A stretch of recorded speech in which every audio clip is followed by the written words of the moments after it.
The Ozark wilderness of 1858 held both promise and peril for those seeking new beginnings. For Eliza Blackwood, the dense forests and rolling hills represented not just a frontier to be conquered, but a world she experienced differently from others, a world of profound silence. As the only deaf member of the Hargrove wagon train, she watched as bullets tore through the morning mist, never hearing the shots that claimed everyone she loved. Her story of survival against impossible odds would become intertwined with that of Vadahi Kingfisher, a Cherokee tracker whose own path was marked by loss. Together, they would forge an unlikely alliance in a land where trust was as scarce as mercy. Before we jump back in, tell us where you're tuning in from. And if this story touches you, make sure you're subscribed, because tomorrow I've saved something extra special for you. The morning fog hung heavy in the valleys of northwestern Arkansas, transforming the familiar shapes of wagons and livestock into ghostly silhouettes. Eliza Blackwood moved among these shapes with practiced ease, gathering kindling for the morning's cookfire. At 24, she carried herself with a quiet dignity that belied the challenges of her silent world. Her chestnut hair was pulled back in a simple braid, practical for the journey, and her emerald eyes missed nothing. They had become her primary connection to the world around her. Born with the ability to hear, Eliza had lost that sense at age 12 when scarlet fever swept through her Pennsylvania hometown. The illness had taken her younger brother and left her in a world of silence. Her father, Edmund Blackwood, a skilled carpenter, had patiently taught her to read lips, to observe the subtle changes in expression that gave meaning to unheard words. Those skills had become second nature now, though they did little to ease the isolation she sometimes felt, even surrounded by the 23 other members of the Hargrove wagon train.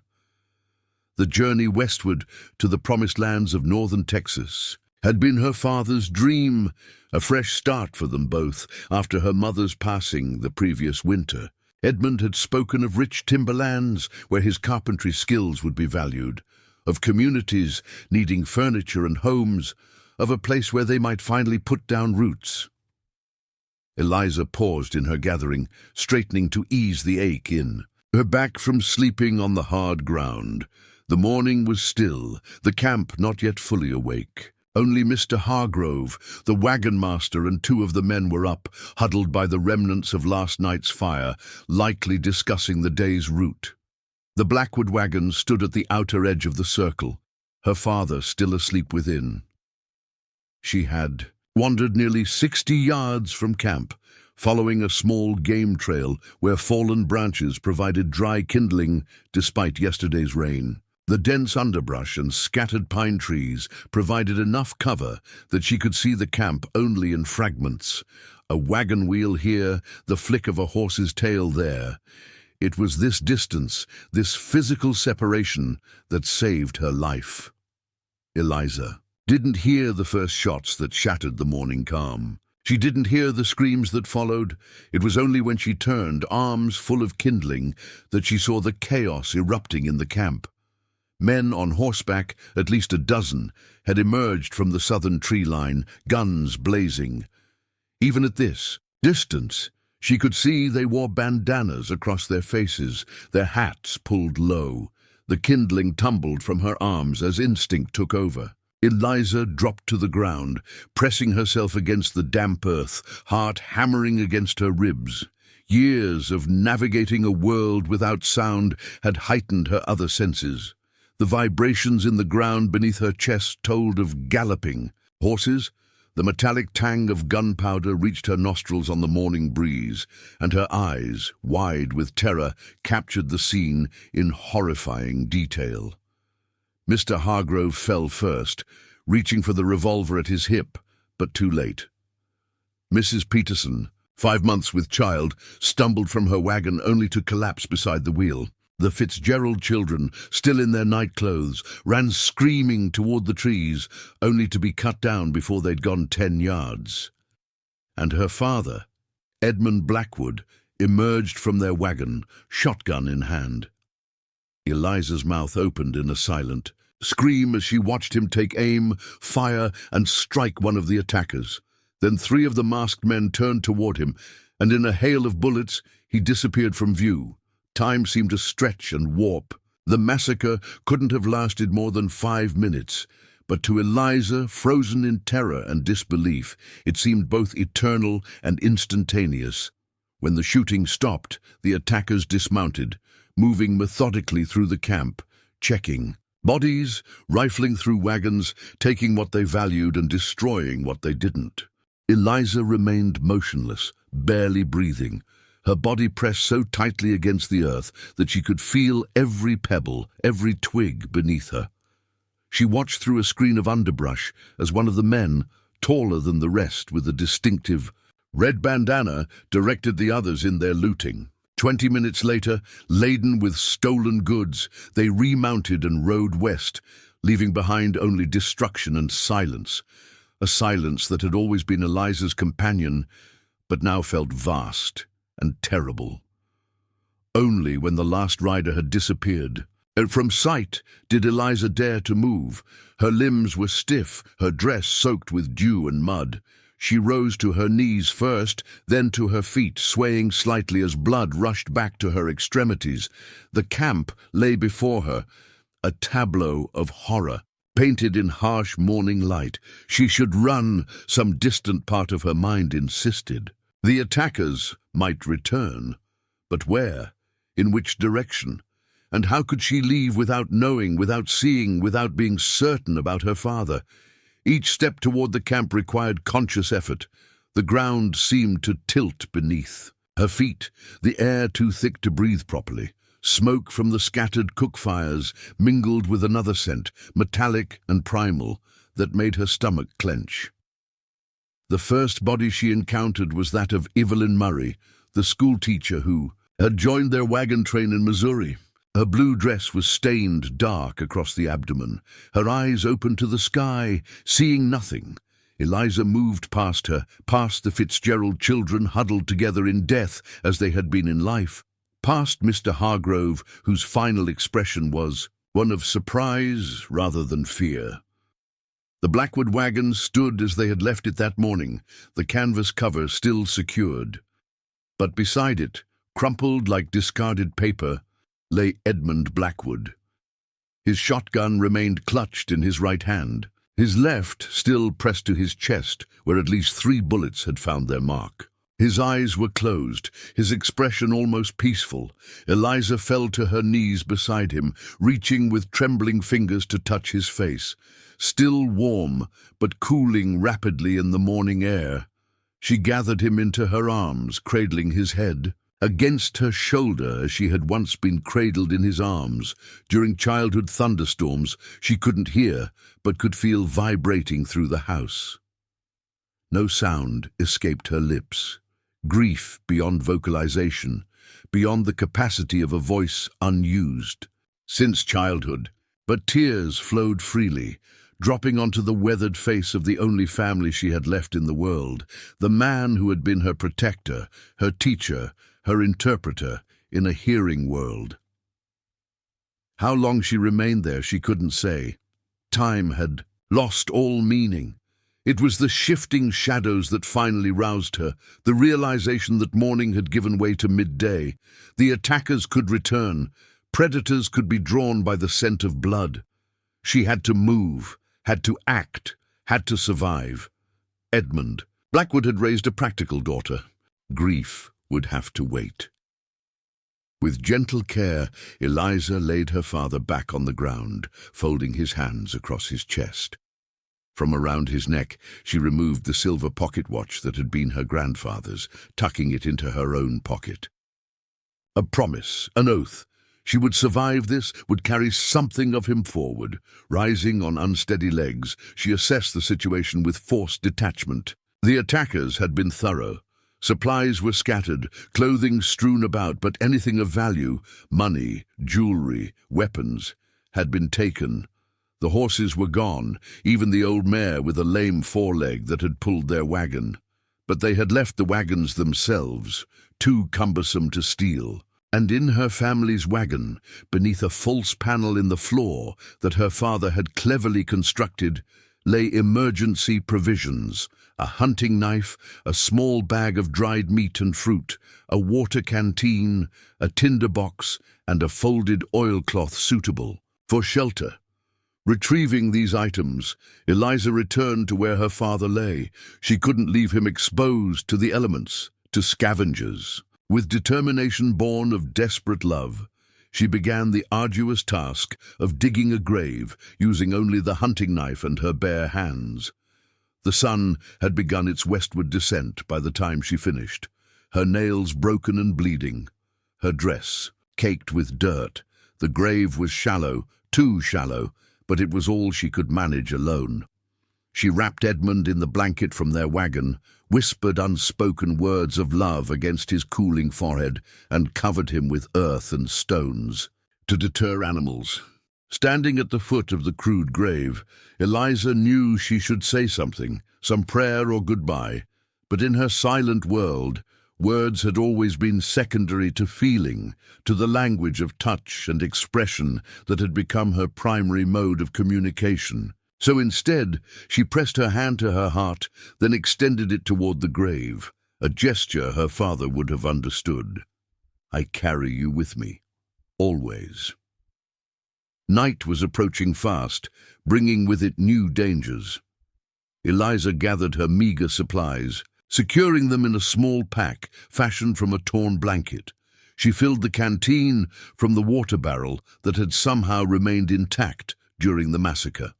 Food would be limited to what she had found in their hidden cache, perhaps 3 days' worth if she rationed carefully. Direction was the next consideration. Going west would risk encountering the attackers. East led back toward settlements, but they were at least 6 days' journey on foot, maybe more given the rugged terrain. North meant mountains, increasingly difficult to traverse. South, then, toward the Cherokee nation that lay beyond the Ozark foothills. Her father had mentioned trading posts where settlers and natives conducted business. If she could reach one. With the last light fading, Eliza took one final look at the campsite that had become a graveyard. 23 souls had perished here, good people with dreams of new beginnings. Only she remained, spared by the silence that had often felt like a burden, but had become her salvation. The irony wasn't lost on her. For years after losing her hearing, she had felt vulnerable, dependent on others to alert her to dangers she couldn't perceive. Now, that same deafness had saved her life. She hadn't reacted to the sounds of attack, hadn't fled in panic into the open where she would have been spotted, hadn't screamed and given away her position. Slinging the makeshift pack over her shoulder, Eliza turned south and began walking. The hunting knife, her only weapon, was secured at her waist, easily accessible. The fading light made the forest floor treacherous with hidden roots and uneven ground, but she pressed on, knowing that distance from the massacre site was her first priority.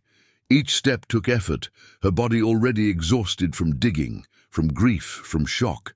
But with each step came a strengthening resolve. She would survive, she would find help.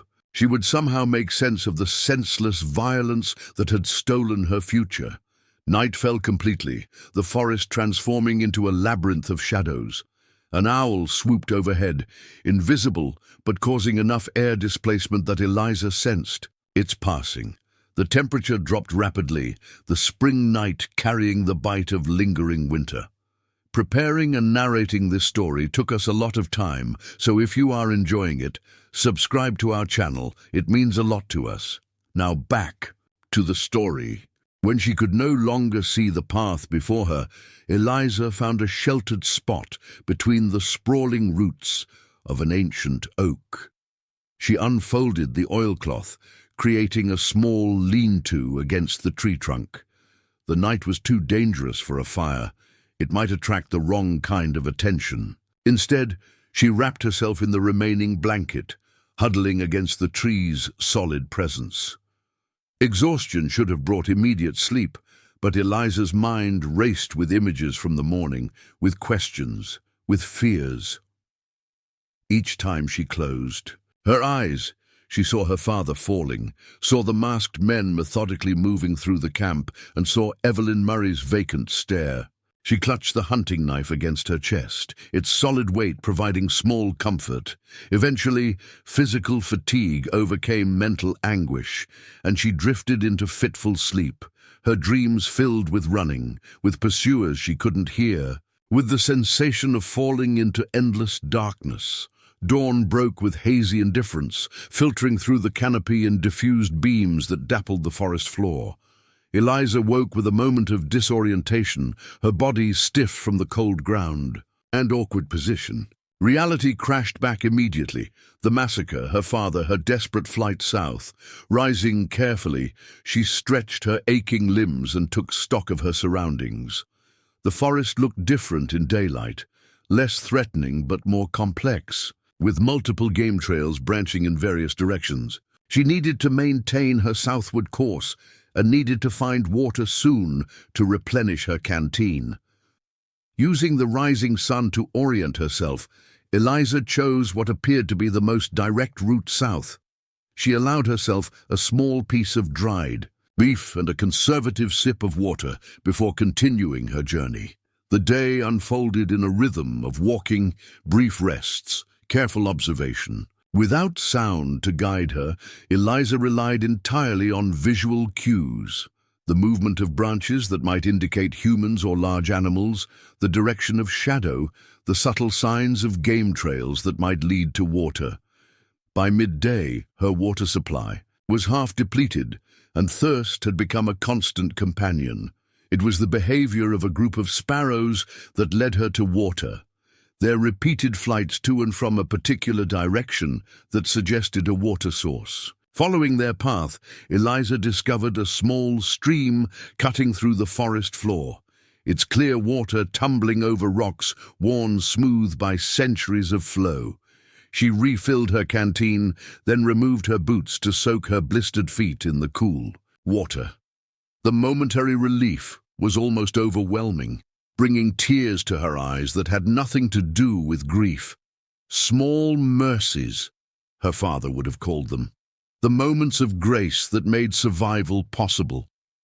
As she rested by the stream, movement across the water caught her attention, a deer approaching cautiously to drink. It lifted its head, sensing her presence, large eyes assessing the threat. For a long moment they regarded each other, two beings sharing the same essential need. Then, with a flick of its white tail, the deer bounded away, disappearing into the forest. The encounter left Eliza feeling less alone, reminding her that life continued in these woods, indifferent to human tragedy. She rose, pulled on her boots, and continued southward, following the stream for a time before it curved westward, away from her intended direction. By late afternoon, hunger had become a hollow ache, her small morning ration insufficient for the energy expended in walking. Eliza paused to assess her surroundings, looking for anything edible. Her knowledge of wild foods was limited, but her father had pointed out blackberry bushes during their journey, and she recognized the distinctive leaf pattern on a cluster of bushes nearby.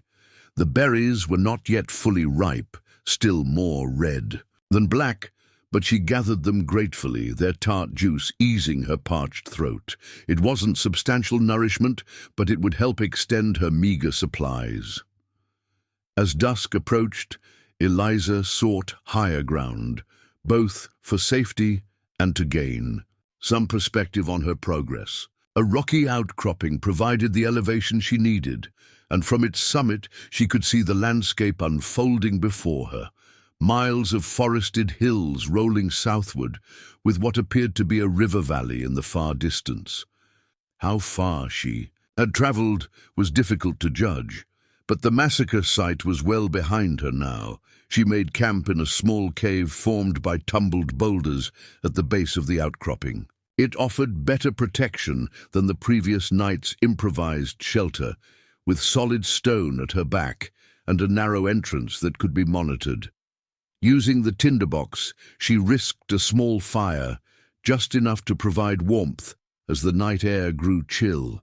In the dancing firelight, Eliza removed her father's pocket watch from her dress. The silver case gleamed dully, the internal mechanism still faithfully marking time, though its ticking was lost to her. Opening it, she traced the inscription inside. The cover, "To Edmund, may time be kind. With love, Margaret." Her mother's words, given on their wedding day.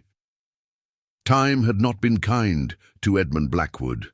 It had taken his wife to consumption, led him westward with dreams of a new start, and delivered him to a violent end on the Arkansas frontier.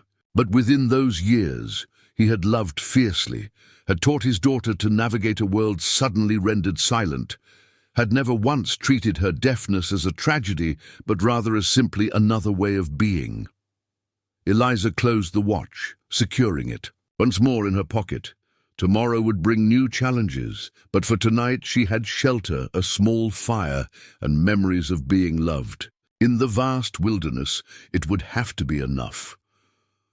Morning light filtered through the cracks between the boulders that had sheltered Eliza through the night. The small fire had died to embers hours ago, leaving only ash and a lingering warmth in the enclosed space. Her body protested as she uncurled from her sleeping position, muscles stiff from days of exertion and nights on unyielding ground. 4 days had passed since the massacre. 4 days of southward travel, of rationing dwindling supplies, of constant vigilance. The wilderness, initially so threatening in its vastness, had gradually revealed its patterns to her observant eyes. She had learned to spot the subtle movement of disturbed underbrush that indicated small game, to recognize the plants that grew near water sources, to read the positioning of moss on tree trunks as a natural compass. Survival was teaching her lessons that no schoolroom ever could. This morning, Eliza faced a grim reality. Her food supplies were nearly exhausted. 2 strips of dried beef remained, along with a handful of dried apples. At her current pace, she estimated another 3 to 4 days of travel before reaching the trading post her father had mentioned. If she could maintain her direction correctly, if such a place still existed, if her strength held. Too many ifs. Emerging from her makeshift shelter, Eliza surveyed the surrounding forest with new determination. She would need to supplement her supplies. The knife at her belt was her only tool for hunting, but her father had taught her to fashion simple snares years ago, when they'd still lived on the fringes of the Pennsylvania wilderness. The morning was spent setting 3 crude traps along what appeared to be a rabbit run, using strips torn from the bottom of her petticoat for cordage and green saplings for tension. It was painstaking work, particularly with her limited tools, but necessity drove precision. With the trap set, Eliza continued southward, marking her path so she could return to check the snares. The day had warmed considerably, spring asserting itself against the lingering chill of winter. She removed her woolen shawl, tying it around her waist as she walked. By midday, the terrain began to change subtly. The dense forest thinned in places, giving way to occasional meadows dotted with wildflowers, patches of Indian paintbrush, adding splashes of red among the greens and browns of the landscape. In one such clearing, Eliza spotted a cluster of wild onions, their distinctive strappy leaves immediately recognizable. She harvested them eagerly, securing the small bulbs in her pack. The afternoon brought another stroke of fortune. A wild plum tree in early bloom, with a few fruits from the previous season still clinging to lower branches. Though wrinkled and somewhat fermented, they were edible. Eliza gathered everyone she could find, the sweet tart taste a welcome change from dried meat and berries. As she reached for a particularly promising plum, movement at the clearing's edge caught her attention. Freezing in place, she watched as a black bear and her cub emerged from the forest. The animals moved with unhurried purpose toward a patch of early spring berries some 50 yards from where Eliza stood. Her heart hammered against her ribs, but she remained absolutely still. Running would only trigger the bear's predatory instinct. Making herself appear large and threatening might protect her from some predators, but not a mother bear protecting her cub. Her only advantage was that the wind blew from the bears toward her. They had not yet caught her scent. For nearly 20 minutes, Eliza remained motionless, watching the bears forage. The mother occasionally raised her head, testing the air, while the cub tumbled playfully between feeding bouts. There was a strange beauty in their movements, a reminder that she was the intruder in their domain. Eventually, the bears ambled back into the forest, disappearing as silently as they had arrived. Eliza released a breath she hadn't realized she was holding, her legs trembling slightly with the aftermath of fear. She gathered the remaining plums quickly and retreated from the clearing. The encounter had cost her valuable daylight. Shadows lengthened across the forest floor as she made her way back to check her snares. The first 2 traps were undisturbed, but the third held a small rabbit, already still. A pang of regret mingled with necessary relief. This meant at least one substantial meal and perhaps meat she could dry over a fire for the coming days.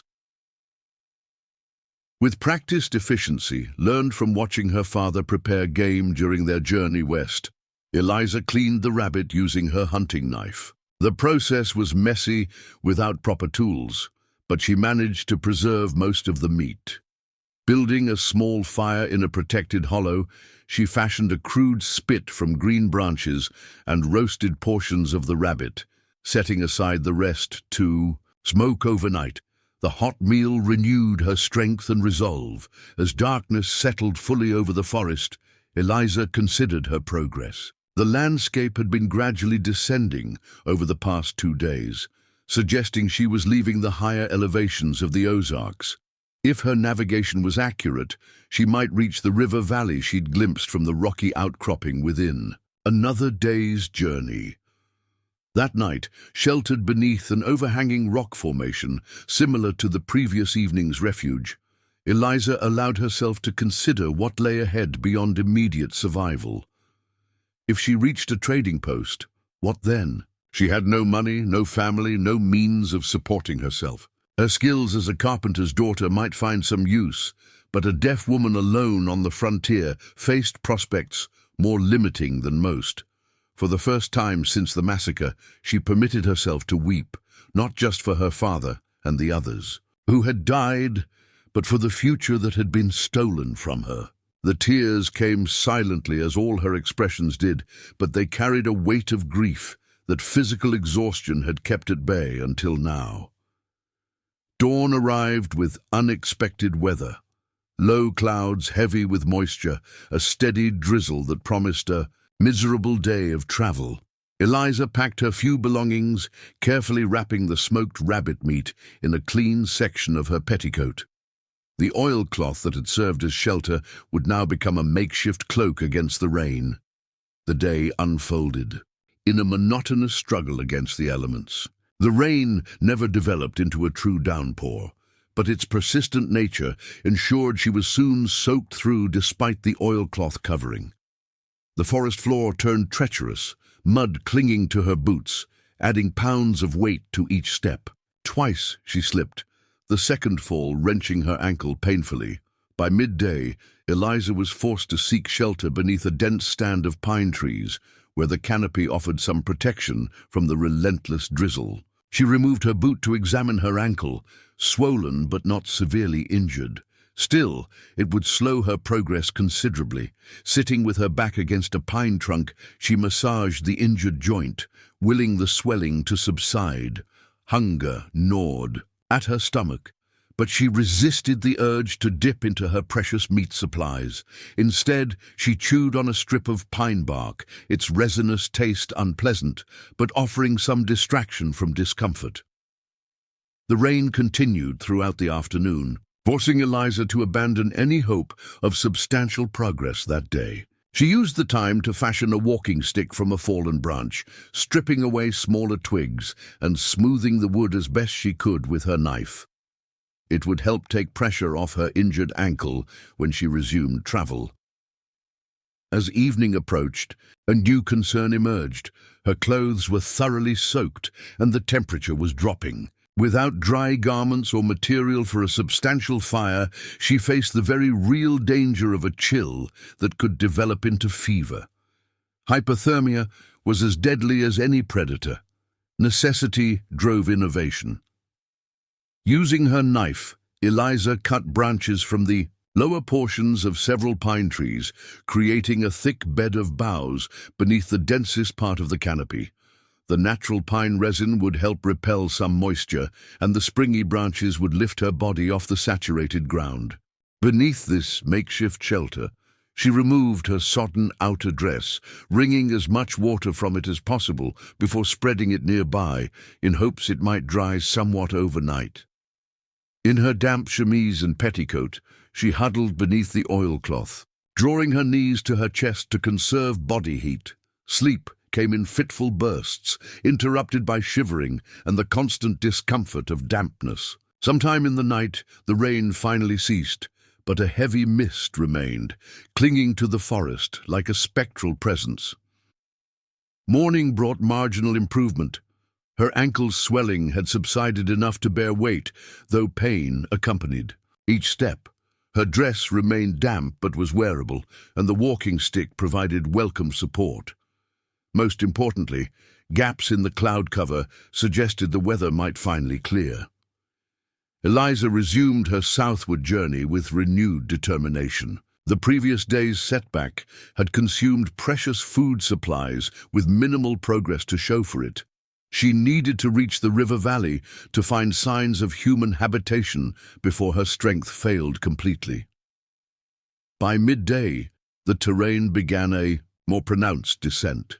The forest thinned further, and through breaks in the trees, Eliza caught glimpses of open land ahead. Her pace quickened, despite her ankle's protest, hope providing energy where physical reserves had all but depleted. Late afternoon brought her to the forest's edge. Before her stretched a valley perhaps 2 miles across, with a river winding through its center like a silver ribbon. The opposite valley wall rose in gentle slopes, covered in mixed woodland. In the far distance, what appeared to be thin columns of smoke rose against the sky, campfires or settlements, impossible to determine at this range. The sight nearly brought Eliza to her knees with relief. Whether the smoke indicated native encampments or settler cabins, it represented human presence, the first she'd encountered since fleeing the massacre site. Getting there, however, presented new challenges. The valley floor lay exposed, offering no cover should hostile eyes be watching. The river would need crossing, its width and depth impossible to gauge from her current position. And the smoke that signaled potential help could just as easily mark danger. There was no way to know. If she approached friend or foe, prudence dictated observation before action. Finding a sheltered position at the forest's edge, Eliza settled in to watch the valley as daylight waned. No obvious movement was visible across the open expanse. No riders, no distant figures that might indicate immediate threat. The smoke. Columns remained steady, suggesting established fires rather than signals or temporary camps. Darkness would provide better cover for her crossing, but navigating unfamiliar terrain at night carried its own risks. After careful consideration, Eliza decided to descend to the valley floor before full darkness, but wait until first light to attempt the river crossing. This would position her closer to her goal, while allowing daylight for the most dangerous portion of the journey. The descent was treacherous in places, the recent rain having loosened soil on the steeper portions of the path. Using her walking stick for balance and occasionally as an anchor, Eliza picked her way carefully down the valley wall. By the time she reached level ground, the sun had disappeared behind the western ridge, though enough light remained to navigate by. Tall grasses, covered much of the valley floor, interspersed with occasional stands of cottonwood trees that marked wetter ground.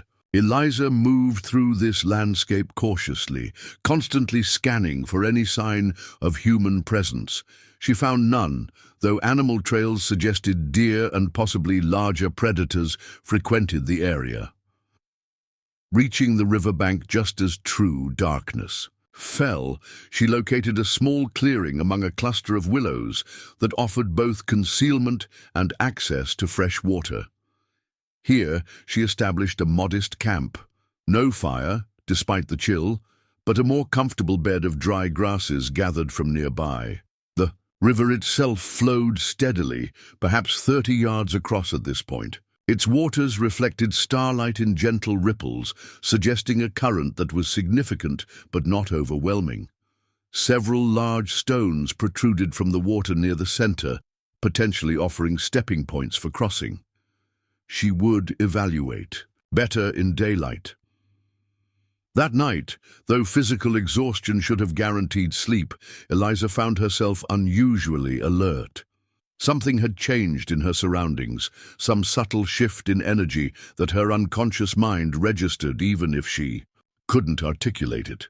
Without hearing to warn her of approaching danger, she relied on instinct, and instinct now urged caution. Twice she thought she detected movement along the far riverbank, though the play of moonlight on water and wind-stirred branches made certainty impossible. Once, what appeared to be a lantern light flickered briefly among the trees across the river, then vanished so quickly she questioned whether she'd actually seen it. Dawn arrived with a ground mist that reduced visibility to mere yards, both blessing and curse. It would provide cover for her river crossing, but make navigation more challenging once she reached the opposite shore. Eliza ate a small portion of rabbit meat, drank deeply from the river, and refilled her canteen. Whatever awaited her across the water, she would need her strength. The mist began to lift as the morning sun strengthened, revealing the river in greater detail. What had appeared to be potential stepping stones by starlight proved less promising in daylight. The gaps between rocks were substantial, the water flowing with more force than it had appeared the previous evening. Eliza tested the water's depth. Near the bank, finding it reached just above her knees, deeper sections would likely reach her waist or higher. Swimming might become necessary, a prospect that filled her with trepidation. Though she could swim, the combination of cold water, current, and the awkwardness of keeping her few possessions dry presented significant challenges. As she contemplated the safest crossing point, movement on the far bank caught her attention. A figure emerged from the tree line, tall, broad-shouldered, distinctly male. Even at this distance, his heritage was apparent in his copper skin and the way he moved through the landscape with innate confidence. A Cherokee hunter, she realized, likely from the nation that lay south of the Ozarks. He carried a rifle slung across his back and appeared to be examining something on the ground. Tracks, perhaps. His attention was focused downward, giving Eliza precious moments to decide her next action. She could retreat to the willows, hoping to remain undetected until he moved on. She could attempt to catch his attention, risk communication despite her inability to hear his response. Or she could simply wait, observe longer before committing to either approach. The decision was made for her when the hunter straightened suddenly, his gaze sweeping across the river directly to where she stood.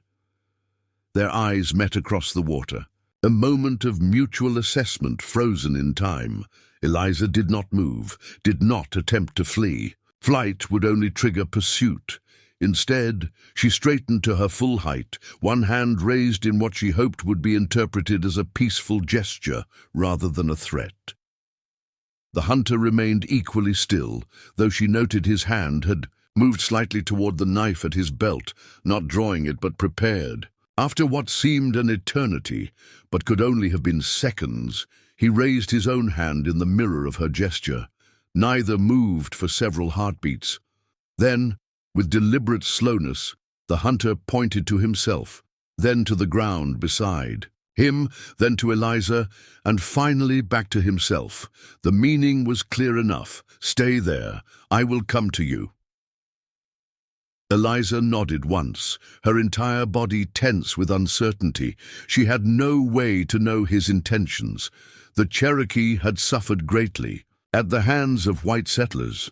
What obligation did this man have to show kindness to a lone white woman? Yet running now would only appear suspicious, perhaps hostile. The hunter disappeared into the tree line, re-emerging minutes later upstream where the river narrowed considerably. With practiced efficiency, he crossed at what appeared to be a natural ford, the water barely reaching his knees, where it would have been waist-deep at her chosen crossing point. As he approached along the riverbank, Eliza took inventory of what she could observe. He was younger than she'd initially thought, perhaps in his early 30s, with obsidian eyes that missed nothing. A scar ran along his right jawline, disappearing beneath the collar of his buckskin shirt.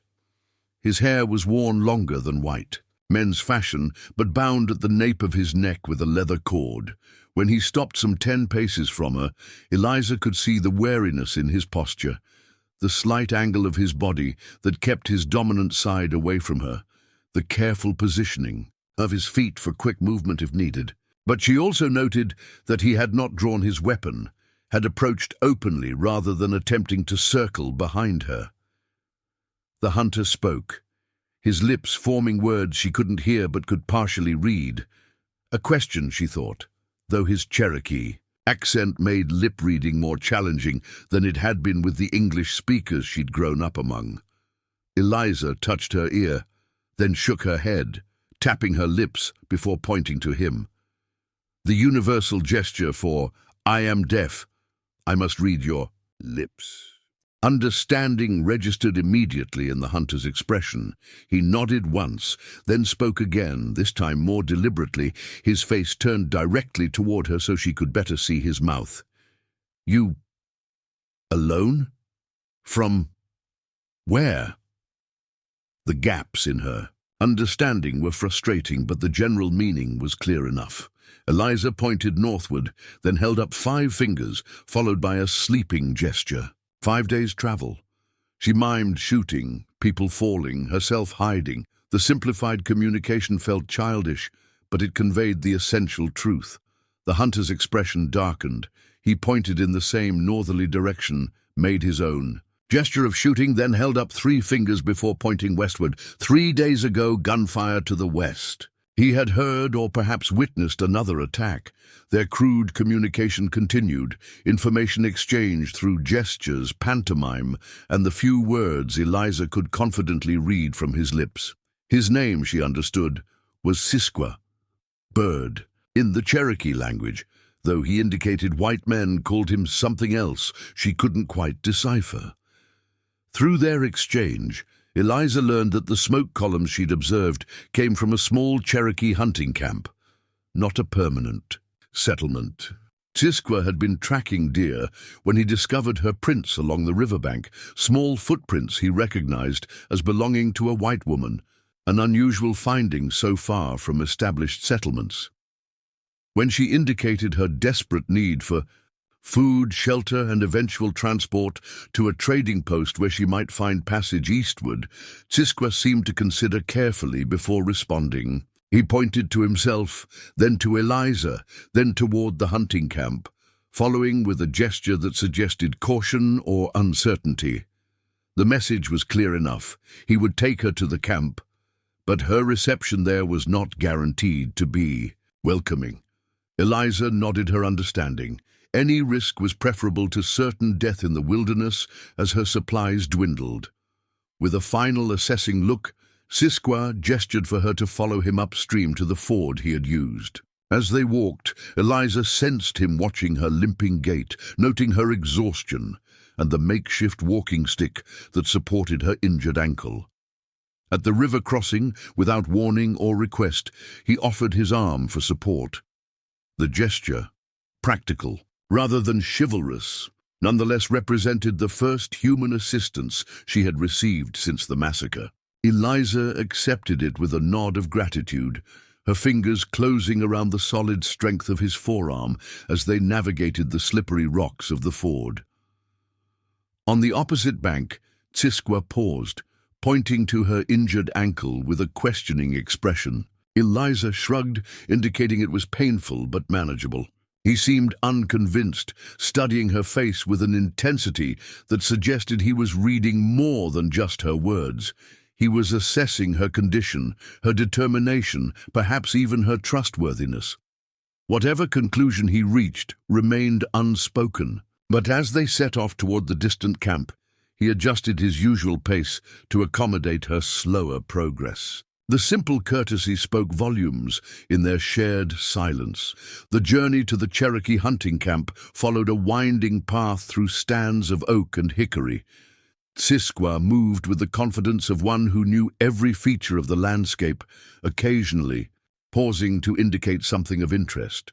Medicinal plants, fresh animal tracks, or subtle markers that Eliza suspected were trail signs known only to his people. Despite her exhaustion, Eliza found herself observing her guide with cautious curiosity. Unlike the overly romanticized, noble savages of Eastern newspapers or the bloodthirsty heathens described around settler campfires, Tsiskwa presented a more complex reality. His clothing blended traditional Cherokee elements with items clearly obtained through trade. Buckskin leggings and shirts adorned with geometric patterns, but also a European-style hunting knife sheathed at his belt and boots that, while worn, were of settler manufacture. The morning progressed as they traveled, the sun climbing higher, burning away lingering mist from the valley. Tsiskwa maintained a pace that challenged Eliza's injured ankle, but stopped whenever her limp became more pronounced, allowing brief moments of rest without explicitly acknowledging her weakness. She appreciated this tacit respect. He neither pitied nor ignored her limitations. During one such pause, Tsiskwa knelt beside a plant Eliza didn't recognize, its broad leaves forming a rosette near the ground. He gestured for her to watch as he harvested several leaves, then mimed applying them to his ankle, followed by a gesture suggesting reduced pain. Understanding his intent, Eliza nodded gratefully. Finding a fallen log where she could sit, Tsiskwa indicated she should remove her boot. The ankle beneath was swollen and mottled with bruising. He examined it with clinical detachment, his touch professional rather than personal as he assessed the damage. Seemingly satisfied that the injury was a sprain rather than a break, he crushed the harvested leaves between his palms, working them until they released a green paste with a pungent aroma. Tsiskwa applied this poultice to her ankle, securing it with a strip of cloth torn from the bottom of his own shirt. The cool sensation of the herbal remedy penetrated almost immediately, numbing the worst of the throbbing pain. He pointed to the sun, then to her ankle, followed by a sleeping gesture.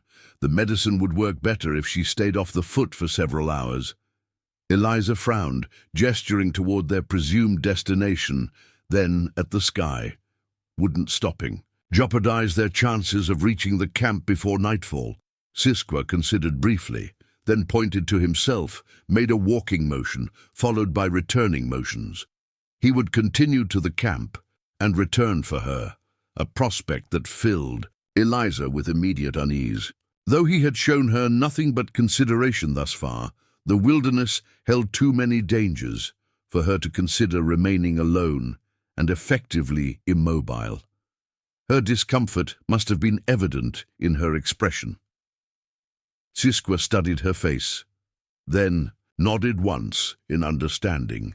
Instead of leaving her, he began gathering branches and constructing a simple travois, a frame of poles with a sling of woven vines that could be dragged behind him, bearing her weight rather than forcing her to walk on the injured ankle.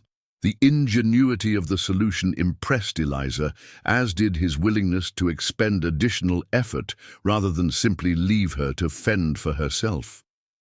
When the travois was complete, Tsiskwa helped her onto the crude but effective transport. He then collected her makeshift pack and the walking stick, securing them alongside her before grasping the ends of the poles and resuming their journey. The travois bumped and jostled over uneven ground, but it was vastly preferable to walking. Eliza found herself studying the back of her rescuer as he pulled her through the forest. The broad shoulders that suggested considerable strength, the subtle signals of alertness in the way he held his head, constantly scanning their surroundings. Vulnerability was an uncomfortable position for someone who had spent years developing independence despite her disability. Yet there was something almost peaceful in this enforced surrender to another's care. They traveled for perhaps 2 hours before Cisqua's posture changed subtly. His pace slowed, his movements becoming more deliberate. He paused at the edge of a small clearing, setting down the travois poles before kneeling beside Eliza.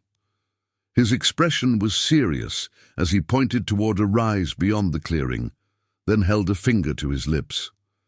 Camp was near, his gesture indicated, but caution was necessary. He helped her to her feet, offering his shoulder for support. Eliza tested her ankle carefully. The herbal remedy had reduced both pain and swelling considerably, making limping possible but still uncomfortable. Leaning on Cisqua, she followed as he led her through the clearing toward a ridgeline dotted with rock formations. As they crested the hill, the hunting camp came into view below.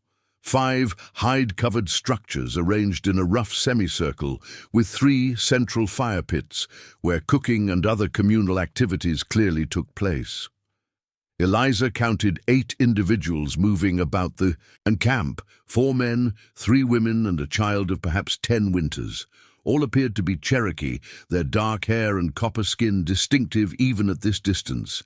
Cisqua made a bird call that seemed too perfect to be human, immediately catching the attention of those below. Several looked up, spotting the 2 figures on the ridgeline.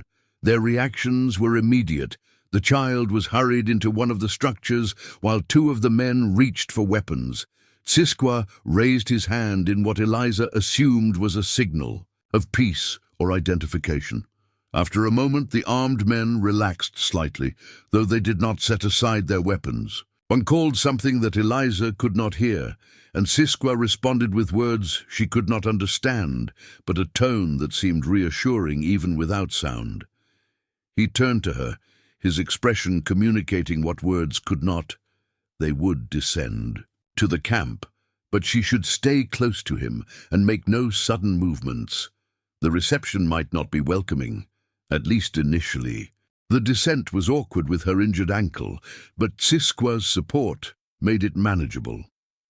As they approached the camp, Eliza became acutely aware of the scrutiny directed at her from every pair of eyes.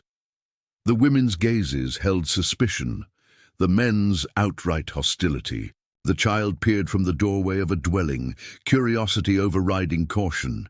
An older man stepped forward to meet them as they reached level ground, tall and straight-backed, despite his advanced years, with deep creases lining a face that spoke of both wisdom and hardship. A single eagle feather adorned his silver-streaked hair, and the deference shown by the others identified him as the camp's leader. Cisqua and the elder spoke at length, a conversation Eliza could follow only through their expressions and gestures. Cisqua indicated her several times, pantomimed the attack on the wagon train, and made several gestures toward the north that seemed to reference other incidents or locations significant to their discussion. Throughout the exchange, Eliza stood, as straight as her injured ankle would allow, meeting the elder's evaluating gaze whenever it turned to her. She would not appear weak or frightened, though she was acutely aware of her vulnerability, a lone white woman among people who had every reason to distrust her kind. After what seemed an interminable discussion, the elder approached her directly. His weathered face remained impassive as he studied her, his dark eyes missing nothing, not the exhaustion evident in her posture, the tears and stains on her once respectable dress, nor the resolved set of her jaw despite everything. He spoke, his lips forming words she could partially decipher. "Tsiskwa says you cannot hear." Eliza nodded, touching her ear and shaking her head to confirm. "But you understand lips?" the elder continued, his movements more deliberate as he recognized her means of communication. She nodded again, relief washing through her that he was making an effort to be understood. The elder's next question was direct. Why should Cherokee help white women when white men take Cherokee land? The challenge was fair. Eliza considered her response carefully before raising her hands, pointing to herself, then making a sweeping gesture that encompassed everyone present, followed by a motion of giving and receiving between them. Her meaning was clear. We are, all people, capable of both giving and receiving help, regardless of origin. A flicker of something, approval perhaps, crossed the elder's face before his expression returned to careful neutrality. He turned to the others, speaking words Eliza could not see. Whatever he said resulted in a reluctant lowering of weapons, though wariness remained evident in the postures of all present. Turning back to Eliza, the elder pointed to one of the smaller dwellings at the edge of the camp, then to her. She would be allowed to stay, at least temporarily. With a final assessing look, he walked away, the matter apparently settled for the moment.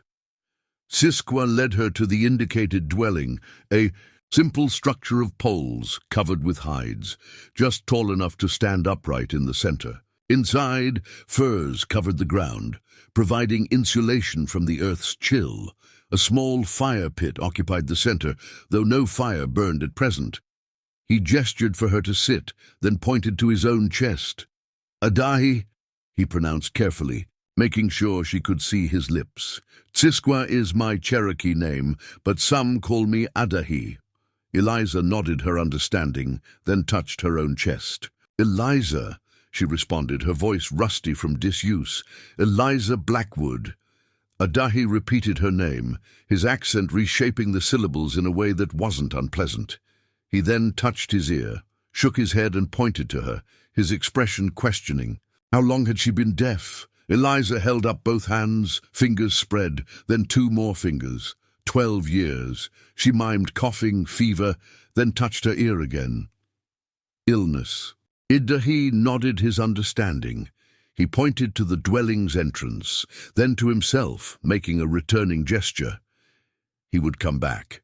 With that, he ducked through the low doorway, leaving Eliza alone for the first time since their meeting at the riverbank. The solitude offered a moment to process everything that had occurred. From the brink of complete isolation, she had found herself thrust into a community, albeit one where she was clearly an outsider, tolerated rather than welcomed. The reprieve from immediate danger allowed exhaustion to wash over her in waves. Without conscious decision, Eliza stretched out on the furs, her body surrendering to the rest it desperately needed. She woke to a touch on her shoulder. A Cherokee woman knelt beside her, perhaps a few years older than Eliza herself, her expression guarded but not hostile.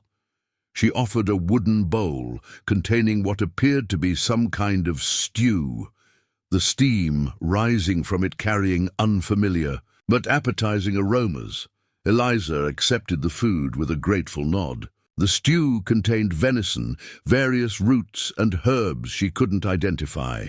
After days of near starvation, she forced herself to eat slowly, savoring each spoonful of the rich mixture. The woman watched her eat with undisguised curiosity. When Eliza had finished, she returned the bowl with a smile and a gesture of thanks. The woman didn't smile in return, but gave a slight nod of acknowledgement, before taking the empty vessel and departing without further interaction. Left alone again, Eliza examined her surroundings more thoroughly. The dwelling contained few possessions. A rolled bundle that might contain extra furs or clothing, several small pouches hanging from the support poles that likely held herbs or other necessities, and a pair of moccasins too large to belong to a woman. This, she realized, was probably Adahi's own dwelling that he had surrendered for her use. The gesture was unexpectedly thoughtful, adding another layer to her assessment of the Cherokee hunter who had found her by the river.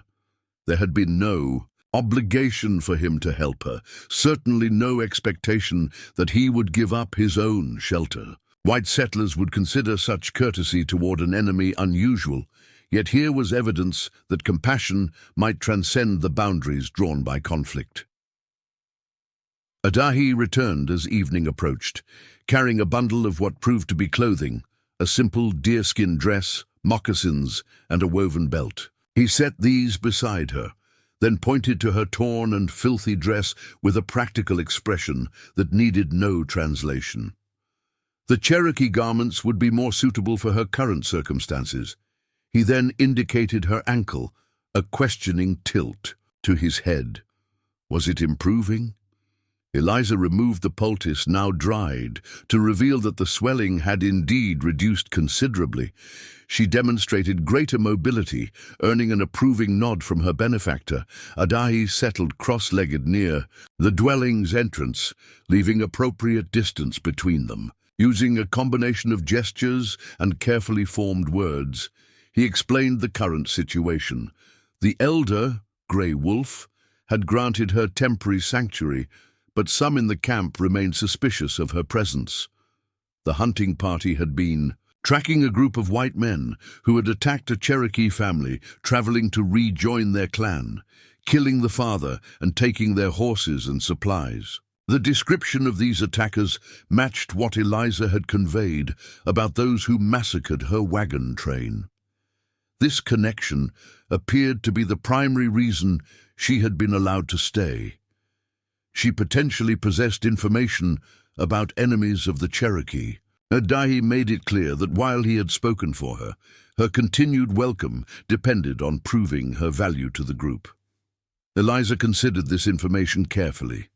Her position was precarious, her safety contingent on usefulness to people who had every reason to distrust her. Yet the alternative was to face the wilderness alone, with minimal supplies and limited knowledge of survival. The pragmatic choice was clear. Using gestures and the few words she could vocalize clearly enough to be understood, she conveyed her willingness to share everything she knew about the attackers. She also indicated her practical skills. She had learned basic carpentry from her father, and was willing to work in any capacity needed while she recovered her strength. Adahi seemed satisfied with this response. He produced a small leather pouch, extracting a mixture of herbs similar to what he had applied to her ankle earlier. He demonstrated how she should mix this with water to create a fresh poultice for overnight treatment. The care, while practical, rather than personal, nonetheless represented a level of concern Eliza hadn't expected. As dusk deepened into true night, sounds of the camp settling reached her. Voices around fires, the occasional laugh or call, the rhythmic scraping she recognized as someone working a hide. Normal sounds of community that made her ache with remembrance of what she had lost. Adahi rose to leave, pointing to his chest, then making a sleeping gesture while indicating another dwelling. He would sleep elsewhere. Before departing, he placed his hunting knife within her reach, a significant gesture of trust, offering her both protection and acknowledgement of her right to defend herself, if necessary. Left alone, Eliza changed into the deerskin dress, finding it surprisingly comfortable despite its unfamiliar cut. The soft leather moved with her body in a way her cotton dress never had, and the moccasins seemed to cushion her injured ankle more effectively than her worn boots. She applied the fresh poultice, as instructed, then settled onto the furs, her mind reviewing the extraordinary turn her circumstances had taken. From certain death in the wilderness to precarious shelter among people who viewed her with suspicion, it was not safety in any traditional sense, but it offered the first glimmer of hope she'd known since watching her father fall. Outside, a flute began to play, a haunting melody that vibrated in the still night air. Though Eliza couldn't hear the notes, she could feel their resonance, a reminder that music existed in forms beyond audible sound. As she drifted towards sleep, her hand closed around her father's pocket watch, the familiar shape a talisman connecting past to uncertain future. Morning arrived with renewed activity in the camp. Eliza woke to find a water skin and a small bundle containing dried meat and berries placed just inside the dwelling's entrance, breakfast left by an unseen hand. After eating and testing her ankle, much improved but still tender, she emerged cautiously into the daylight. The camp operated with efficient purpose, women tending fires and preparing hides, men maintaining weapons or planning the day's hunting, the child helping with various tasks under the watchful eye of an elderly woman. Eliza's appearance generated immediate attention, conversations pausing as all eyes turned to evaluate the stranger among them.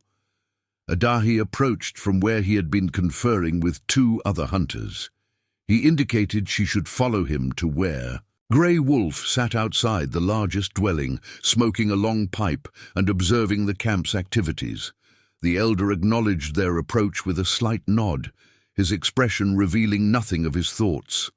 What followed was a more formal introduction than the previous day's brief exchange. Grey Wolf's words, carefully formed for her benefit, established the conditions of her stay. She would work alongside the women, share what she knew of the attackers, and remain under Adahi's direct supervision. Any attempt to leave without permission or signal to passing whites would be considered an act of betrayal with severe consequences. The terms were stern but fair, given the circumstances. Eliza nodded her acceptance, understanding that trust would have to be earned slowly, if at all. Grey Wolf studied her face for any sign of deception, then gestured toward a woman working at one of the fires. Nuna, Adahi explained, would show Eliza her duties. As she followed Adahi toward Nuna, Eliza caught the open hostility in some gazes, particularly from a younger hunter whose scarred face suggested previous violent encounters with whites. Others showed mere indifference, and one or two, including the child and the elderly woman, displayed cautious curiosity. Nuna proved to be the same woman who had brought food the previous evening. Up close, Eliza noticed details previously. Mist, a faded scar along her hairline, eyes that held shadows of past sorrows, capable hands that never stopped moving. She demonstrated tasks with brisk efficiency, grinding corn, preparing hides for tanning, weaving reeds into baskets. Eliza applied herself to these unfamiliar tasks with determined focus.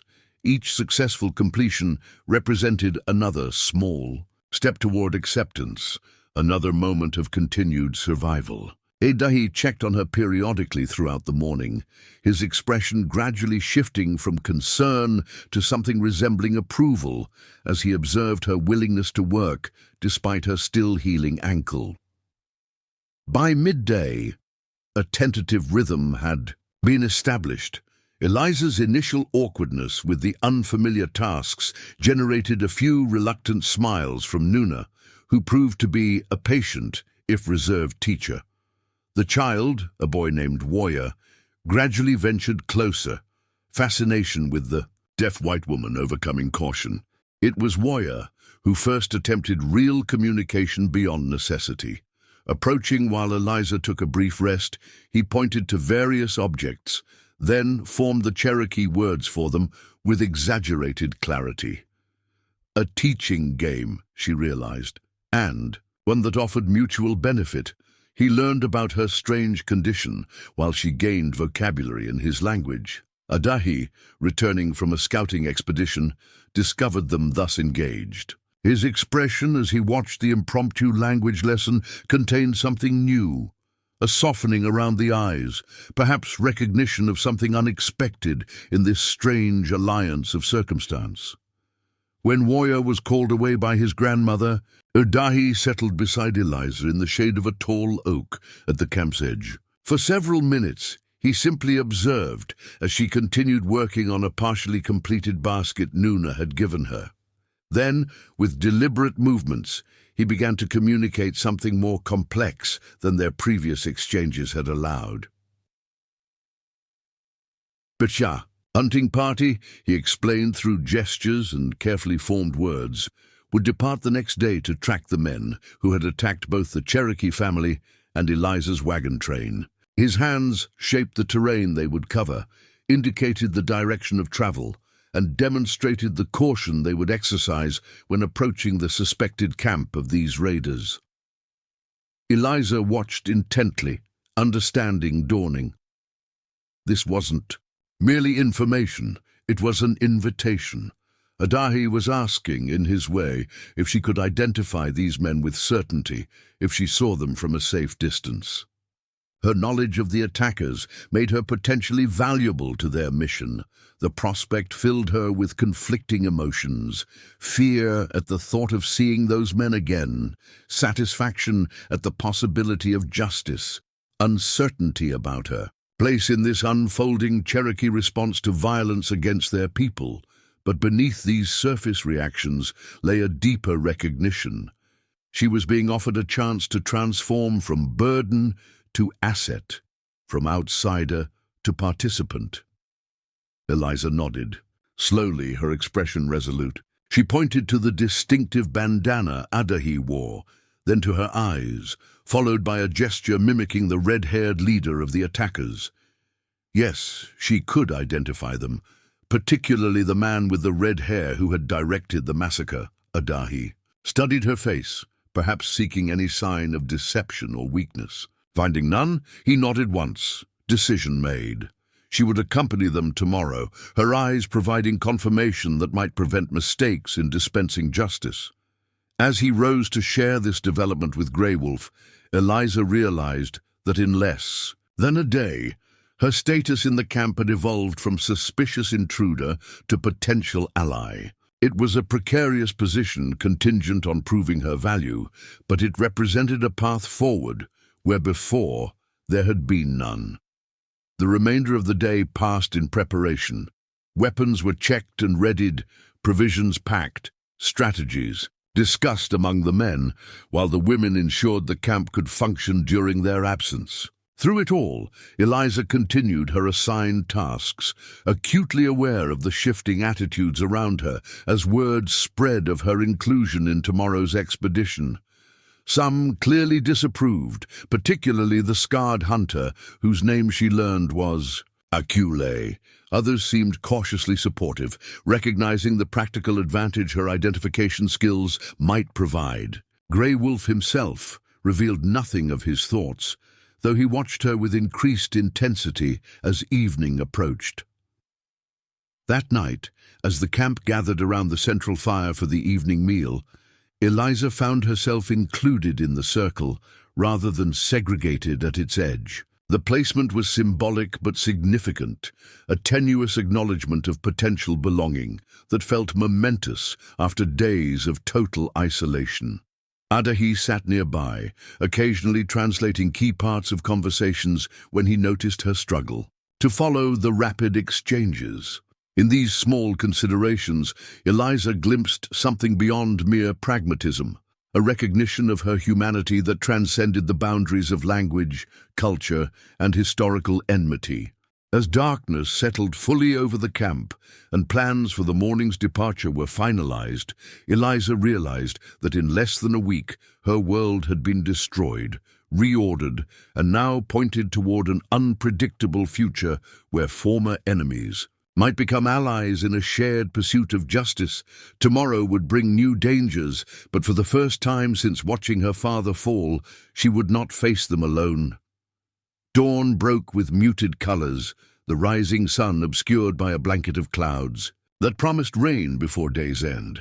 The hunting camp stirred earlier than usual, preparations for the tracking expedition already underway when Eliza emerged from her borrowed dwelling. Adahi approached, carrying a bundle that proved to contain softened leather leggings, more practical for travel than the dress alone. and a water skin freshly filled. His expression was serious as he assessed her readiness, paying particular attention to her injured ankle. Though still tender, it bore weight without significant pain, the Cherokee herbal remedies having worked with remarkable effectiveness. The tracking party consisted of 4 men: Adahi, Grey Wolf, despite his advanced years, a middle-aged hunter called Tsi, whose skill with a bow was apparently legendary, and the scarred warrior Akul, whose opposition to Eliza's presence remained evident in his rigid posture and averted gaze. The small size of the group surprised her. She had expected more warriors for a potentially dangerous confrontation. Grey Wolf seemed to read her thoughts, addressing her with the careful enunciation that had become his habit when communicating with her. Small group moves quietly. His lips formed. Many feet, many sounds. The wisdom was undeniable. This was a tracking mission first, one that required stealth over strength. Confirmation of the bandits' location and activities would precede any consideration of direct confrontation. Before departing, each member of the party received a small pouch from the elderly woman Eliza had seen with Warrior. Medicine bundles, Adahi explained with gestures, protection for the journey. When the woman approached Eliza, hesitation briefly crossed her lined face before resolving into determination. She pressed a bundle into Eliza's palm, her gnarled fingers closing Eliza's hand around it with surprising strength. Nuna approached as well, offering a small packet of dried meat and corn cakes. The provisions were practical, but the way she met Eliza's eyes suggested something beyond mere utility, a tentative acknowledgement of shared womanhood despite the cultural divide between them. The tracking party departed as the camp settled into its daily routine, following a game trail that led west through increasingly dense forest. Adahi took the lead, with Grey Wolf and Tsi following. Egule positioned himself behind Eliza, a placement that initially made her shoulder blades tingle with awareness until she realized the logic. If she attempted to flee or signal others, he would be immediately aware. The pace was steady, but not punishing, considerate of both Grey Wolf's age and Eliza's healing ankle. They moved with a fluid efficiency that spoke of lifetimes spent navigating woodland terrain, their progress nearly silent, despite the carpet of last autumn's leaves underfoot. Eliza did her best to match their stealth, though her settler's upbringing had never emphasized moving unheard through forests. By mid-morning, the group had covered significant ground, pausing only briefly at a small stream to replenish water. Skins. Adahi used these moments to check Eliza's well-being, his gaze assessing rather than sympathetic. She appreciated this approach. No pity, only practical evaluation of her capacity to continue. Their path gradually angled southwest, following. Signs invisible to Eliza's untrained eye, but apparently clear to her Cherokee companions. Occasionally, Adahi would point out what they were tracking. A broken twig here, displaced moss there, the faint impression of a shod horse's hoof in a patch of soft earth. Slowly, Eliza began to discern these subtle markers, her awareness expanding. Under his silent tutelage, Grey Wolf moved to walk beside her for a time, his lined face turned toward her to enable lip-reading. "Your eyes," he observed, "they see differently." Eliza tilted her head questioningly. "Those who hear," he clarified, "their eyes often sleep." "Your eyes, always watching, good for tracking." The observation startled her with its insight. Her deafness had indeed trained her to observe what others might miss, to read the visual world with heightened attention. What she had always considered a compensation for loss, Grey Wolf recognized as a unique strength. As they continued through the afternoon, the sky darkened further, the promised rain beginning as a gentle mist that gradually intensified. Visibility diminished, and Eliza worried they would lose whatever trail they followed. But the Cherokee, Trackers pressed on, unperturbed, their focus unwavering despite the increasingly adverse conditions. It was Akule who first signaled for a stop, his hand raised sharply as he dropped into a crouch. The others immediately followed suit, Adahi pulling Eliza down beside him with gentle urgency. For several minutes they remained motionless, scanning the rain-shrouded forest ahead. Then Eliza saw what had alerted Akule. Movement through the trees, the unmistakable silhouette of a horse and rider moving perpendicular to their path about 100 yards ahead. The bandit wore a rain-slicked coat and slouch hat, a rifle across his saddlebow. Even at this distance, something in his posture triggered recognition, one of the men from the wagon train attack, though not the red-haired leader. Adahi touched her arm, his expression questioning. Eliza nodded once, confirming the identification. She pointed to her eye, then held up 5 fingers before closing her hand into a fist and reopening it with 3 fingers extended. 8 men, she was indicating, the number she had clearly seen during the massacre. Grey Wolf and Adahi exchanged glances laden with meaning, a silent communication that resulted in a decision. Rather than continuing to follow the trail, they would track this lone rider who might lead them directly to the bandits' camp.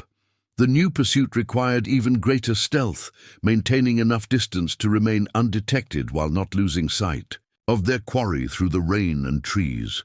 They moved in single file, Adahi leading, followed by Eliza, then Grey Wolf, with Siyi and Akule bringing up the rear. The formation kept Eliza within protective reach, while positioning the most skilled. Trackers at front and back. For nearly an hour, they shadowed the horseman as he followed a winding path through the forest. Twice, they nearly lost him in the increasing downpour, only to catch glimpses of movement that allowed them to adjust their course. The rain, while complicating their tracking, also provided cover, their footsteps muffled by the steady patter on leaves, their outlines blurred by sheets of water cascading from the canopy above. The bandit eventually led them to the edge of a clearing where a crude camp had been established. From their vantage point among the dripping underbrush, Eliza counted 6 men and 8 horses around 3 canvas shelters strung between trees. Equipment and supplies were scattered about, much of it recognizable as items taken from the wagon train. The Petersons' distinctive trunk, Mr. Hargrove's saddle, canvas bundles that likely contained plundered clothing and provisions.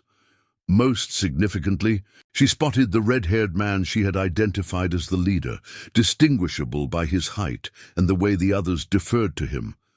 Jackson, she had heard him called during the attack. He stood beneath one of the canvas awnings, examining what appeared to be a map spread on a makeshift table, seemingly unbothered by the brutal acts that had secured his current possessions.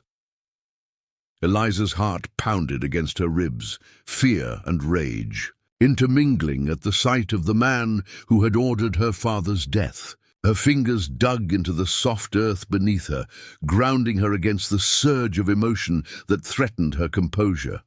Adahi's hand closed over hers, a steadying touch that drew her attention away from the traumatic vision. His dark eyes held hers, communicating a clear message: control, focus, survive. They were outnumbered, and this was a reconnaissance mission, not an attack. Her identification had confirmed what they needed to know. These were indeed the men responsible for both the wagon train massacre and the attack on the Cherokee family. Grey Wolf signaled for them to withdraw, retreating deeper into the forest to confer out of sight of the bandits' camp. Once they had established a safe distance, the Cherokee men formed a small circle, discussing strategy with rapid gestures and expressions Eliza struggled to follow. Adahi occasionally translated key points, ensuring she remained informed. The bandits were clearly established as a raiding party, using the isolated clearing as a base for attacking both settlers and natives. Their position was well chosen, near enough to travel routes to provide targets but remote enough to avoid casual discovery. Most concerning was their evident preparation for another raid. Maps, cleaned weapons, and packed supplies suggested imminent action. Whether their target would be Cherokee or settler remained unknown, but neither possibility could be permitted. After the bloodshed they had already caused, Grey Wolf's decision came after careful consideration. They would return to the hunting camp immediately to gather more warriors. A direct confrontation with 6 well-armed bandits required greater numbers than their small tracking party provided. Timing was critical. They needed to return and mount a proper response before the raiders struck again.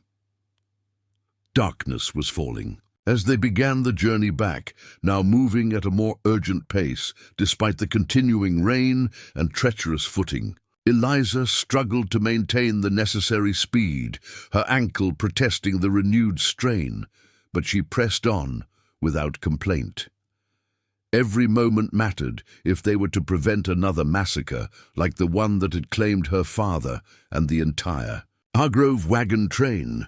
Night travel through the forest presented new challenges, particularly for Eliza, who lacked the lifetime of experience that enabled her Cherokee companions to navigate by the faintest light. Adahi solved this problem by having her grasp the leather fringe of his shirt, allowing him to guide her progress without need for constant visual communication. They paused only once during the night journey, when Grey Wolf's stamina required a brief rest. Huddled beneath a large maple that provided some shelter from the persistent rain, they shared the provisions Nuna had provided. The simple act of breaking bread together in the darkness of a forest while pursuing justice created an unspoken bond. No longer simply captive and captors, they had become allies of necessity. As they prepared to resume travel, Akule approached Eliza directly for the first time. His scarred face remained stern, but something had shifted in his regard. He offered her a strip of soft leather, demonstrating how she should bind her ankle more tightly to provide support for the remainder of their journey. The gesture wasn't friendship, but it was acknowledgement, recognition that her identification of the bandits had validated her usefulness to their cause. Dawn was breaking through dissipating rain clouds when they reached the hunting camp, their return causing immediate stir among those who had risen early. Warriors spotted them first, running to spread word of their arrival. Women emerged from dwellings, men gathered from morning tasks, all converging to hear the results of their expedition. Grey Wolf called a council immediately, not even pausing to dry his rain-soaked garments. The urgency transmitted instantly to the others, who gathered in the central clearing where decisions affecting the entire group were traditionally made. Eliza found herself included in this circle, positioned between Adahi and Nuna, who had silently offered a blanket to replace her wet outer garments. The gesture of inclusion was significant. Her status had evolved from outsider to contributor, her insights now valued enough to warrant a place in their deliberations. The council proceeded with rapid exchanges Eliza struggled to follow.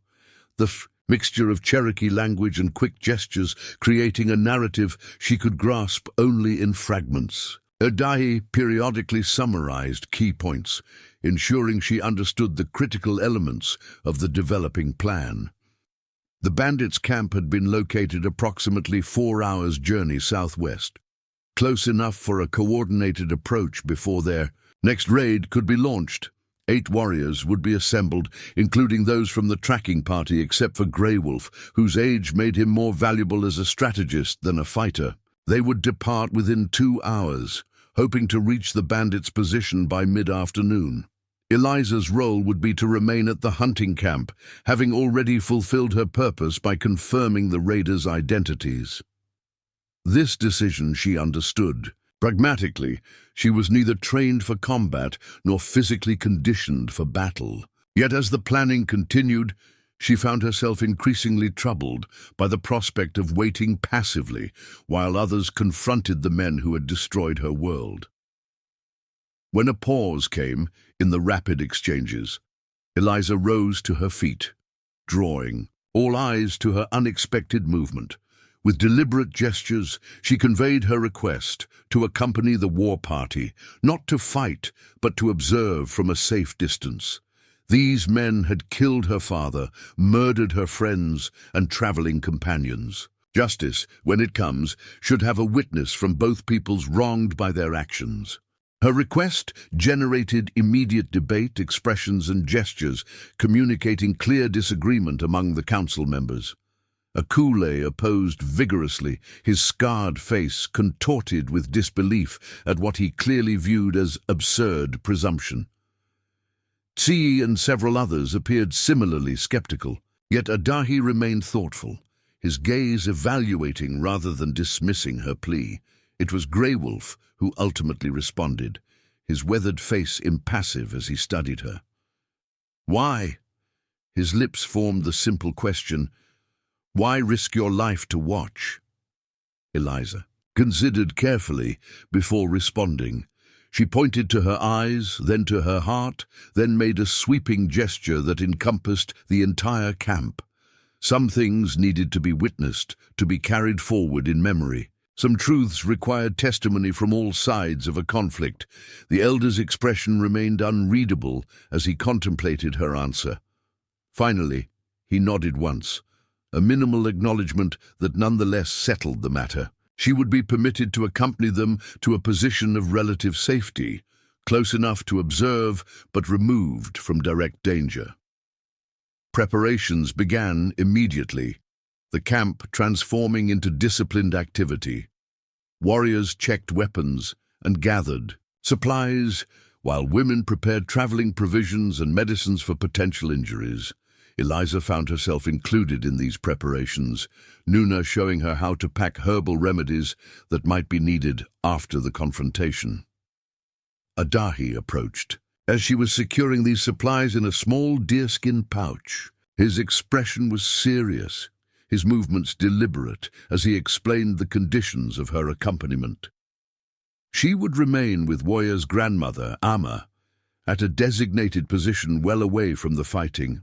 She would follow instructions without question or hesitation. Most importantly, regardless of what she witnessed, she would not intervene or reveal her position, even if the battle turned against the Cherokee warriors. Eliza nodded her understanding and agreement. She had no delusions of heroism or combat prowess. Her presence was as witness, not warrior, yet the gravity of Adahi's instructions underscored the risk inherent in even this limited participation. These bandits had already demonstrated their willingness to slaughter without mercy. They would show no quarter to a Cherokee war party or those associated with them. As final preparations were completed, Eliza found herself standing slightly apart, watching the coordinated efficiency of people whose survival had long depended on such collective action. Her gaze was drawn to Adahi, who moved with quiet authority among the other warriors, checking weapons and conferring on strategy. In the span of days, this man had transformed in her perception from potential threat to unlikely ally.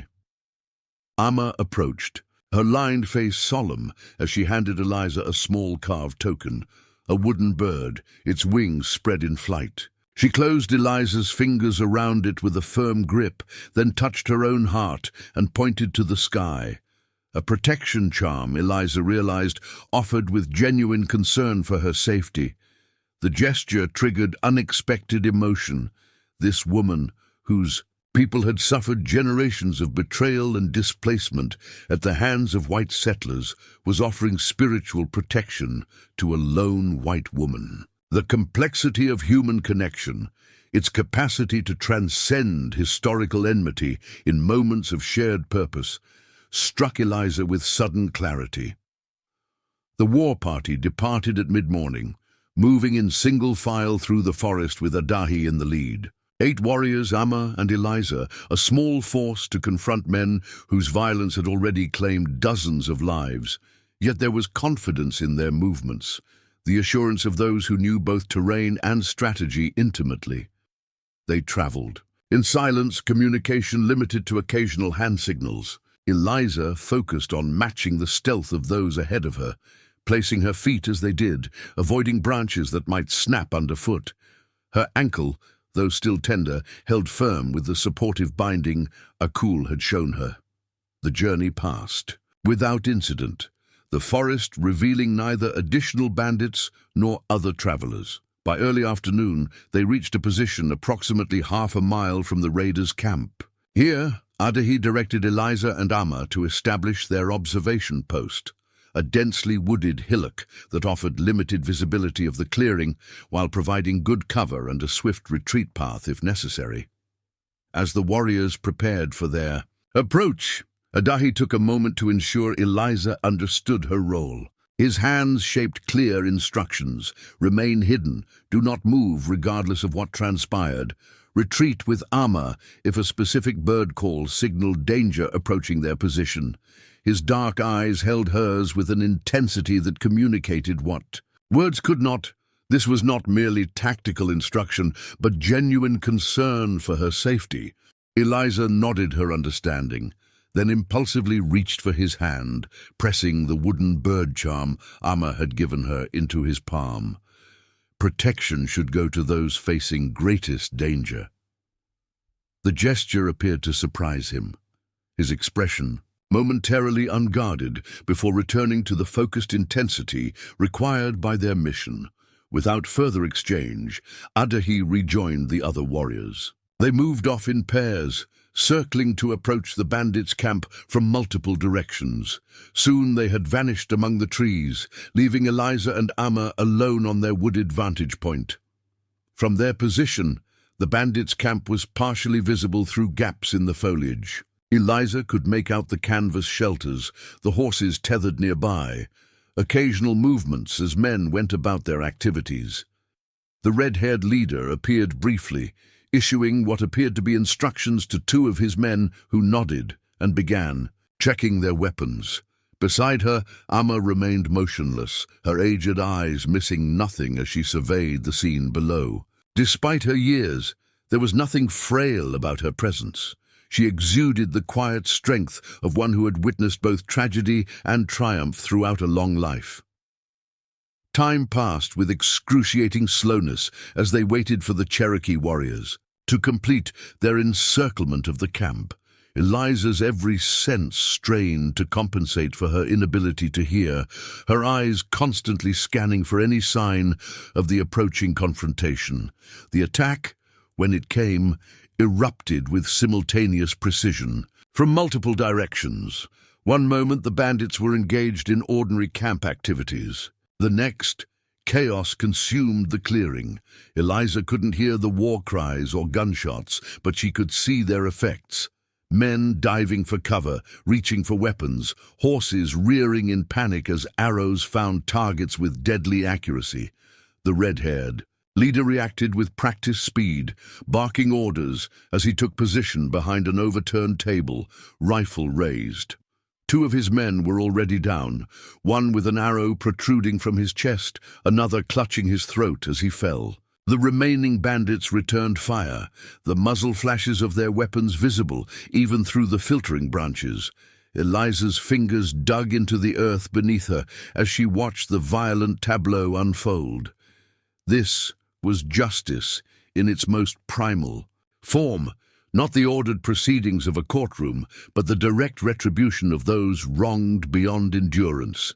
She searched the chaotic scene for Adahi, finally spotting him as he moved with fluid grace between trees at the clearing's edge, bow drawn, his focus absolute. The battle seemed to both stretch endlessly and pass in an instant. One by one, the bandits fell, some to arrows, others to tomahawks wielded in close combat as the Cherokee warriors pressed their advantage. Through it all, Eliza remained fixed on the red-haired leader, the architect of so much suffering. He fought with the desperate ferocity of a cornered predator, his rifle claiming one Cherokee warrior before he was forced to switch to his sidearm. Then Adahi appeared at the edge of the leader's peripheral vision, moving with purpose toward this final target. The bandit swung his pistol toward this new threat, finger tightening on the trigger. Eliza's breath caught in her throat, a silent scream forming as she watched the weapon level at Aday's chest. But before the pistol could discharge, an arrow struck the bandit's shoulder from another direction, a coolie's shot, perfectly placed to spoil his aim without delivering an immediately fatal wound. The bullet went wide, and in the critical moment that followed, Adahi closed the distance between them. What passed between the Cherokee hunter and the red-haired bandit leader in those final moments, Eliza could not hear. Words were exchanged. That much was clear from their expressions. Recognition, perhaps, or the acknowledgement that violence begets violence on the frontier where justice had no formal arbiters. The end came swiftly after that. As the dust settled over the clearing, only the Cherokee warriors remained standing, though two had sustained injuries, one a bullet graze along the ribs, another a more serious wound to the thigh that his companions were already treating. Amma touched Eliza's arm, signaling it was time to descend to the clearing. The danger had passed, the time for witness had transformed to a time for reckoning. Together they made their way down the hillside, approaching the scene of justice delivered through blood. The aftermath of battle carried its own solemn choreography. As Eliza and Amma reached the clearing, the Cherokee warriors moved with practiced efficiency, treating wounds, securing weapons, and taking stock of what had been recovered from the bandits' camp. No celebration marked their victory, only the quiet acknowledgement of necessary justice completed. Eliza paused at the edge of the clearing, her gaze drawn inexorably to the fallen form of the red-haired leader. In death, Jackson appeared smaller somehow, the menace that had dominated her nightmares reduced to still flesh and spilled blood. She had expected to feel triumph, perhaps even joy, at witnessing his demise. Instead, a complex tangle of emotions washed through her, relief primarily, but also a peculiar emptiness. Vengeance, she discovered, filled no void left by loss. Adahi approached, his expression solemn as he studied her face. Blood spattered his buckskin shirt, not his own, she noted with relief. His dark eyes held a question as he extended his hand, palm up, revealing the wooden bird charm she had given him before the battle. Eliza shook her head, closing his fingers back around the token.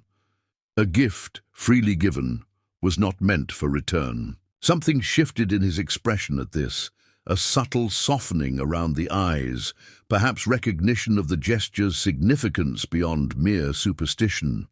The warriors had begun gathering the bandits' supplies, weapons, ammunition, provisions, and the plundered goods from previous raids. Akule discovered a lockbox beneath Jackson's bedroll, forcing it open to reveal a substantial cache of gold coins and paper currency.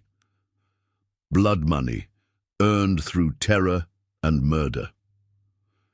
Grey Wolf, who had arrived at the clearing shortly after the fighting, examined these recovered items with measured consideration. Through Adahi's translation, he explained his decision.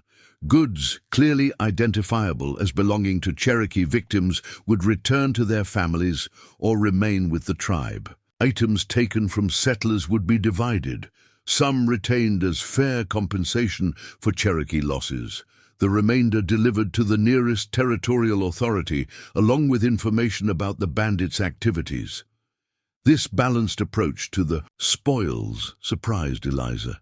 She had perhaps expected the Cherokee to claim everything as a rightful prize, yet Grey Wolf's decision reflected a more nuanced view of justice than she had been raised to expect from savages. His wisdom extended beyond tribal interests to consider the broader implications for peace between peoples who shared contested lands. Among the recovered items, Eliza spotted a familiar object, her father's toolbox, its distinctive maple inlay, unmistakable even at a distance. Her breath caught as Tsi lifted it from among the plunder, examining the finely crafted carpentry tools inside with appreciative hands.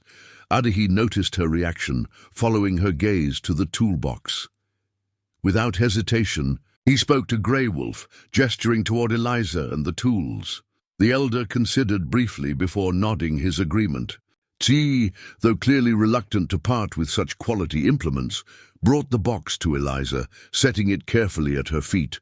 The weight of it in her hands, this tangible connection to her father, to her life before the massacre, nearly undid her composure. These were the tools Edmund Blackwood had used to build their home in Pennsylvania, to craft furniture for neighbors, to teach his daughter the satisfaction of creating something enduring with one's hands. Their return represented more than recovered property. They were a thread connecting past to whatever future might now unfold.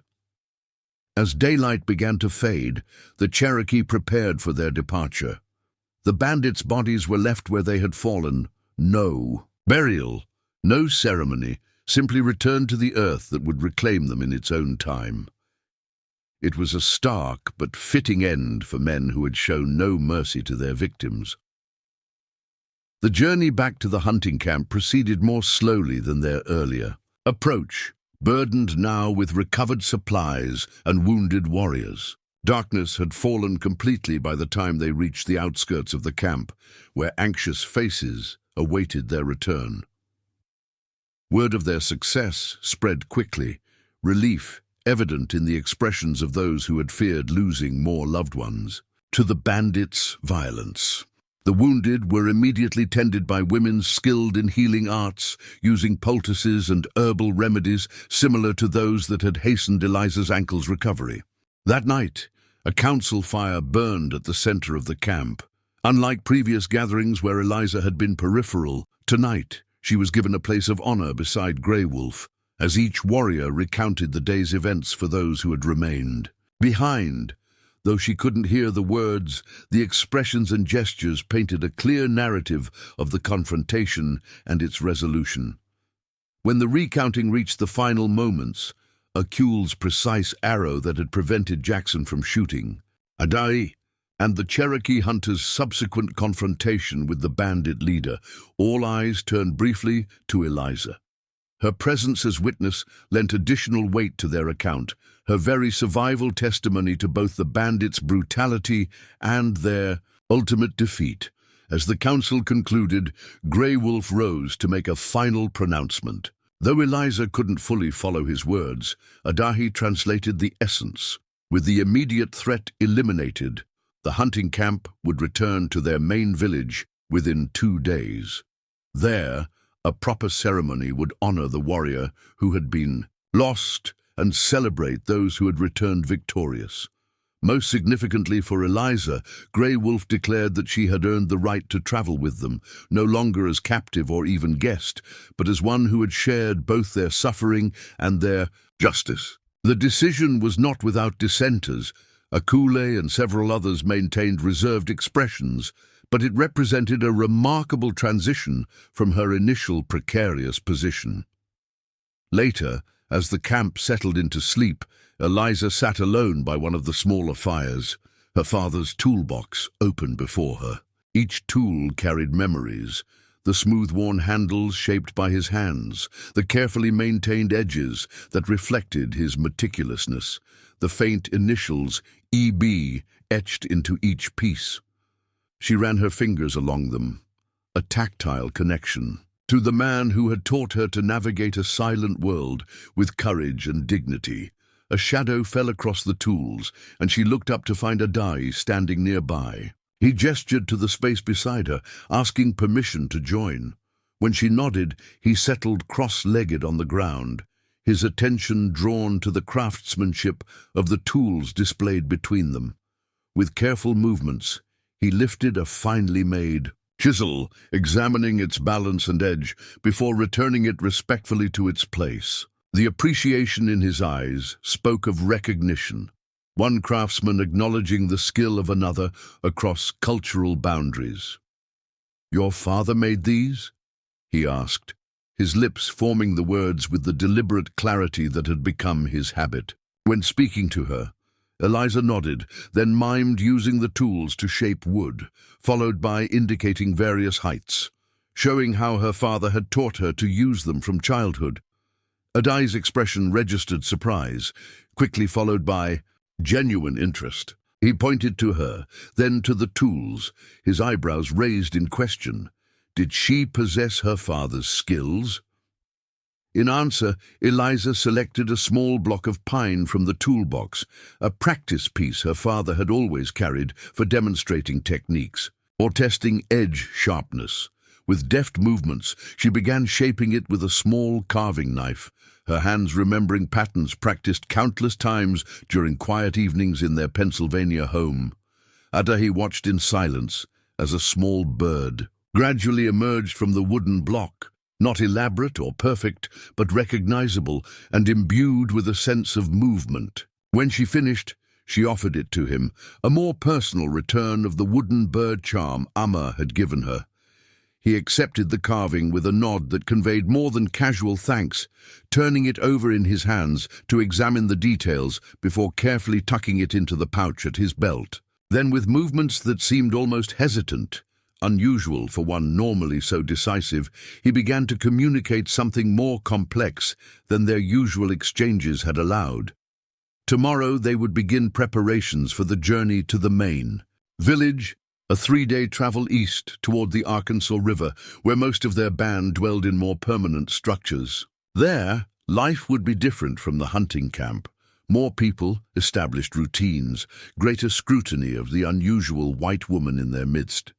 As he described this village, Adai's expressions and gestures painted a picture of community, life, children learning tribal ways, elders passing down stories, the seasonal rhythms of planting and harvest adapted from ancestral practices. It was not the nomadic existence white settlers often imagined, but a settled life with its own sophistication. What awaited Eliza there remained uncertain. Some would welcome her for her role in bringing justice to those who had attacked Cherokee families.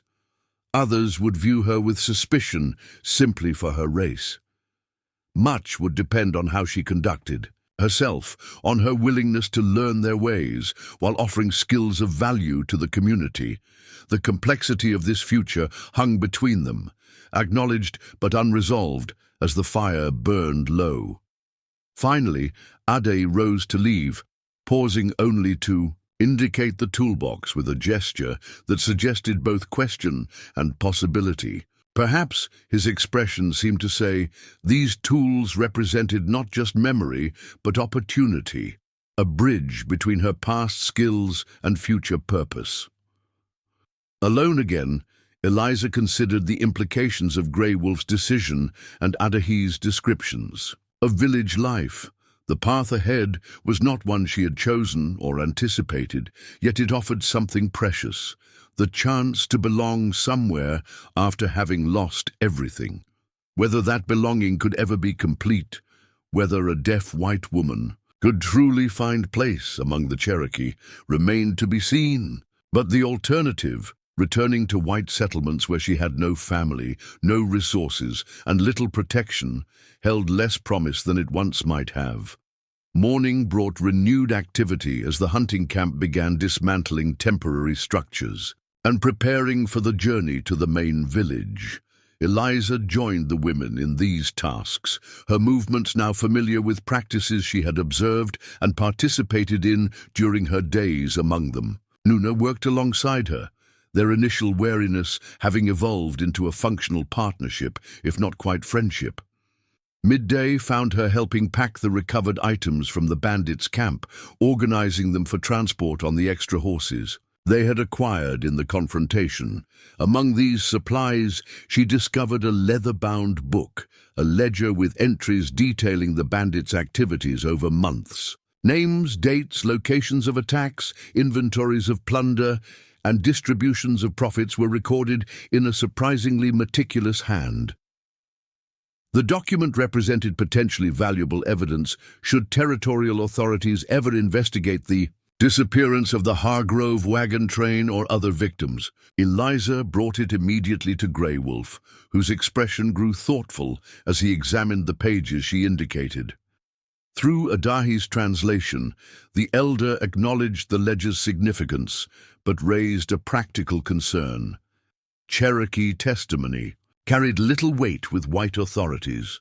The book alone might be dismissed as fabricated evidence. For justice to be fully recognized by settler society, a white witness would need to present these findings.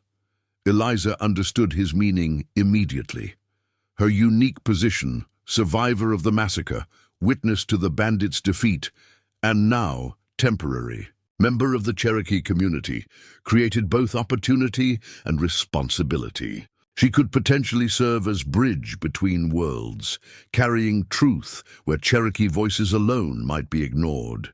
The realization settled over her with the weight of unexpected purpose. Her survival, which had initially seemed mere cruel chance, spared by the silence that had often felt like burden, now revealed its potential meaning. Perhaps she had been preserved not just to witness justice, but to ensure its recognition beyond tribal boundaries. Grey Wolf watched her face as understanding dawned, his weathered features revealing approval at her quick comprehension. The ledger was carefully wrapped and added to the items she would personally transport. Its eventual presentation to appropriate authorities would require careful timing and consideration, but its preservation represented a commitment to a more complete justice than mere vengeance had provided. As preparations for departure neared completion, Warrior sought Eliza out, bringing a small gift, a leather pouch decorated with geometric patterns similar to those on the clothing she now wore. The boy demonstrated how it could be secured at her belt, then proudly showed her his own, which contained various small treasures collected during their stay in the hunting camp. The gesture touched her deeply. Children often reflected their community's true attitudes more honestly than adults, and Warrior's friendly overture suggested that at least some in the Cherokee village might welcome rather than merely tolerate her presence. By late afternoon, the hunting camp had been dismantled, its temporary structures returned to nature so thoroughly that little evidence remained of human habitation. Grey Wolf led a brief ceremony before departure, a thanksgiving to the land that had provided shelter and sustenance, a promise to return when seasons turned again. Eliza observed this ritual with growing appreciation for the relationship between the Cherokee and the natural world. Not the primitive superstition portrayed in settler accounts, but a sophisticated acknowledgement of human dependence on forces greater than themselves. Her own Presbyterian upbringing had emphasized dominion over nature rather than partnership with it. The contrast prompted reflections on how different cultural lenses shaped one's perception of the same world. Their journey eastward began as the sun dipped toward the horizon, taking advantage of cooler evening hours for the initial stage of travel. Eliza rode one of the horses acquired from the bandits' camp, a steady mare with a gentle disposition that seemed to understand the need for careful movements with her inexperienced rider. Adai rode nearby, occasionally signing directions or pointing out landmarks as the landscape gradually changed around them. They followed game trails through increasingly open terrain, the dense forest giving way to rolling prairie interspersed with wooded creeks. The land itself seemed to breathe more freely here, expansive horizons replacing the close embrace of forest canopy. As dusk deepened into true night, they made camp beside a small stream, the routine of establishing temporary shelter now familiar to all involved. Eliza found herself naturally included in these preparations, assigned tasks that matched her growing capabilities rather than her limitations. Around the evening fire, as food was prepared and distributed, she noticed subtle shifts in how she was received. Nuna offered a choice portion of meat, rather than merely fulfilling an obligation. Tsiyi, impressed by her father's tools, engaged her in a halting exchange about woodworking techniques. Even Akule acknowledged her presence with a brief nod when she passed him a water skin. Minimal, perhaps, but significant from one who had initially regarded her with open hostility. These small acceptances accumulated like individual stitches. forming a pattern in cloth, not yet complete, but suggesting the possibility of eventual integration. She remained different, would always remain different in fundamental ways, yet difference need not preclude belonging. That night, as the camp settled into sleep beneath a vast field of stars, Eliza found herself contemplating the extraordinary path that had led her to this moment. Less than 2 weeks had passed since the massacre, a heartbeat in the span of a lifetime, yet encompassing transformations she could never have imagined when the Hargrove wagon train had set out from Independence. She had lost a father, a future, a place in the world she understood. In their place, she had found unexpected allies, witnessed justice served outside the boundaries of formal law, and discovered capacities for adaptation she hadn't known she possessed. Whether these were adequate compensation for what had been taken remained uncertain, but they offered a foundation upon which something new might be constructed. The journey to the Cherokee village continued over the next 2 days, the landscape gradually shifting as they moved eastward toward the Arkansas River Valley. Occasional streams, fed by spring rains, necessitated careful crossings, the group forming human chains to ensure safety through swifter currents. During one such crossing, Eliza found herself supported by both Adahi ahead and Nuna behind, practical assistance that nonetheless symbolized her position. Between worlds, connected to both, yet fully belonging to neither. By midday of the 3rd day, signs of approaching the main village became apparent. Game trails widened into more established paths. Occasional clearings showed evidence of recent hunting or gathering activities, and twice they encountered Cherokee traveling in the opposite direction, their surprise at seeing a white woman among the hunting party evident but tempered by Grey Wolf's authoritative presence. Adahi rode alongside Eliza as they navigated the final miles, his expression growing more thoughtful as they neared his home. Through careful gestures and deliberately formed words, he prepared her for what lay ahead. The layout of the village, the probable reactions to her arrival, the protocols that would determine her initial reception. Most significantly, he explained that while Grey Wolf's decision to bring her to the village carried considerable weight, the final determination of her status would rest with the tribal council. Until they convened to hear the full account of recent events, she would remain under his direct protection, a guest in his family's dwelling, her movements somewhat restricted, but her basic needs ensured. The arrangement made practical sense, but Eliza couldn't help noting the parallel to her initial reception at the hunting camp. Once again, she would need to prove her value, to earn trust, to navigate complex social dynamics without the advantage of hearing the nuances of conversation around her. The challenge was formidable, but not insurmountable. She had done it once, she could do so again. Late afternoon sun cast long shadows across the valley as they crested a final rise to reveal the Cherokee village spread below. Unlike the crude, frontier settlements Eliza had passed through on the journey west, this community displayed thoughtful organization, approximately 40 structures arranged in a pattern that balanced proximity with privacy, with a central council area marked by a large circular clearing.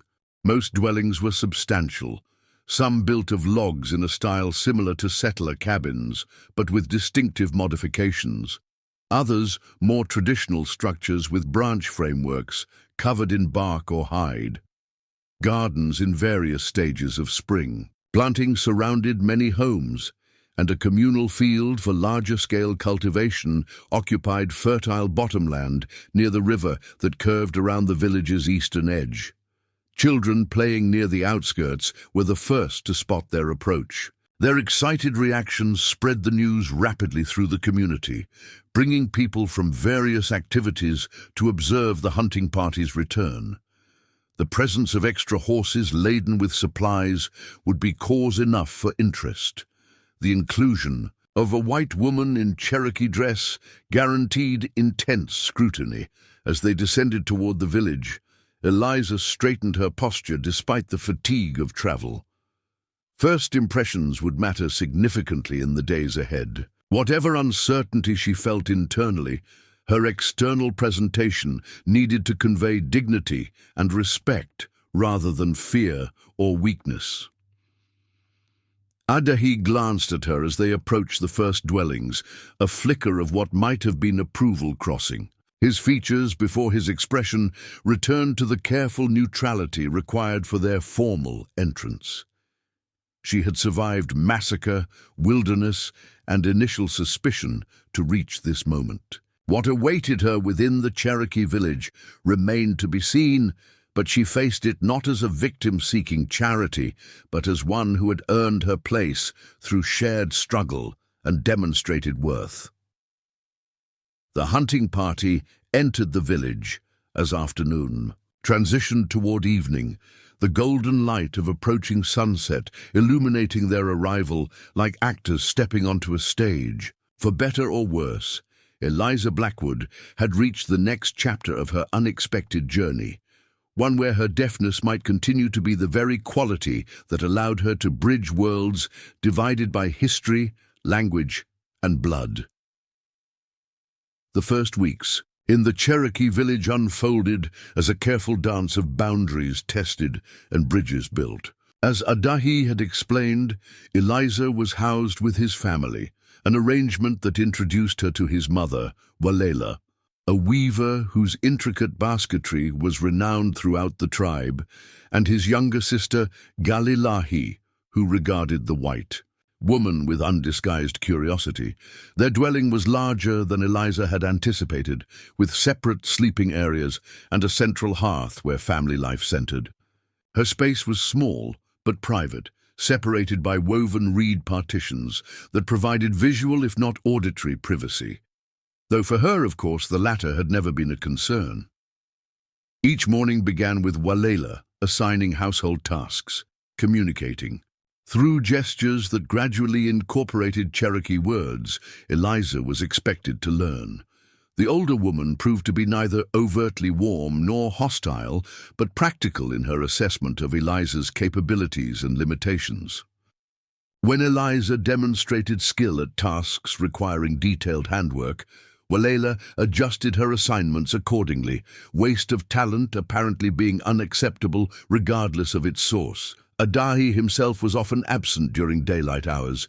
His responsibilities as a hunter and tribal defender taking precedence over any obligation he might feel toward the woman he had brought into their midst. When present, he maintained a respectful distance, though his eyes occasionally followed her movements with an expression Galilahi seemed to find amusing, judging by the younger woman's poorly concealed smiles.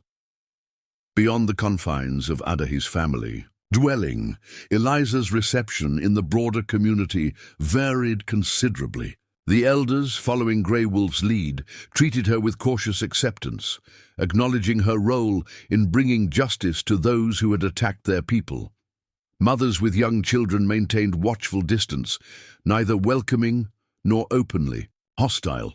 Young men typically ignored her completely, while unmarried women studied her with gazes that assessed potential threat or competition. Only the children approached her without preconception, fascinated by her inability to hear and her different way of interacting with the world. Led by Woya, who had appointed himself her unofficial guide, they invented games that required no verbal communication, developing an impromptu sign language that blended Cherokee gestures with Eliza's own adaptations. As days passed, Eliza established a tentative routine. Mornings were devoted to household tasks with Walela and Galilahi.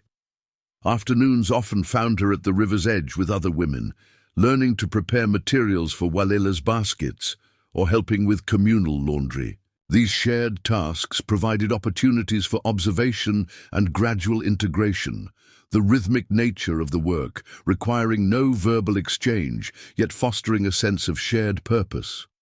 It was during one such afternoon, approximately 2 weeks after her arrival, that a significant shift occurred. Eliza had been struggling to split reeds to the exacting thinness Walela required for her finest baskets, her frustration evident despite her determination. An elderly woman named Unol, who had previously shown little interest in the white newcomer, settled beside her with a grunt that Eliza felt rather than heard. With gnarled hands that belied their dexterity, Unol demonstrated a different technique, guiding Eliza's fingers with surprising gentleness. The method worked immediately, producing perfectly split reeds with significantly less effort. When Eliza looked up in grateful surprise, Unol's weathered face creased in a brief smile before returning to its customary stern expression. That evening, Unol appeared at Adahi's dwelling, presenting Eliza with a small stone tool clearly designed to facilitate the reed-splitting process. The gift was practical rather than decorative, yet its significance transcended its utilitarian purpose. It represented the first voluntary offering from someone outside her immediate circle, acknowledgement that her presence might have value beyond the unusual circumstances of her arrival.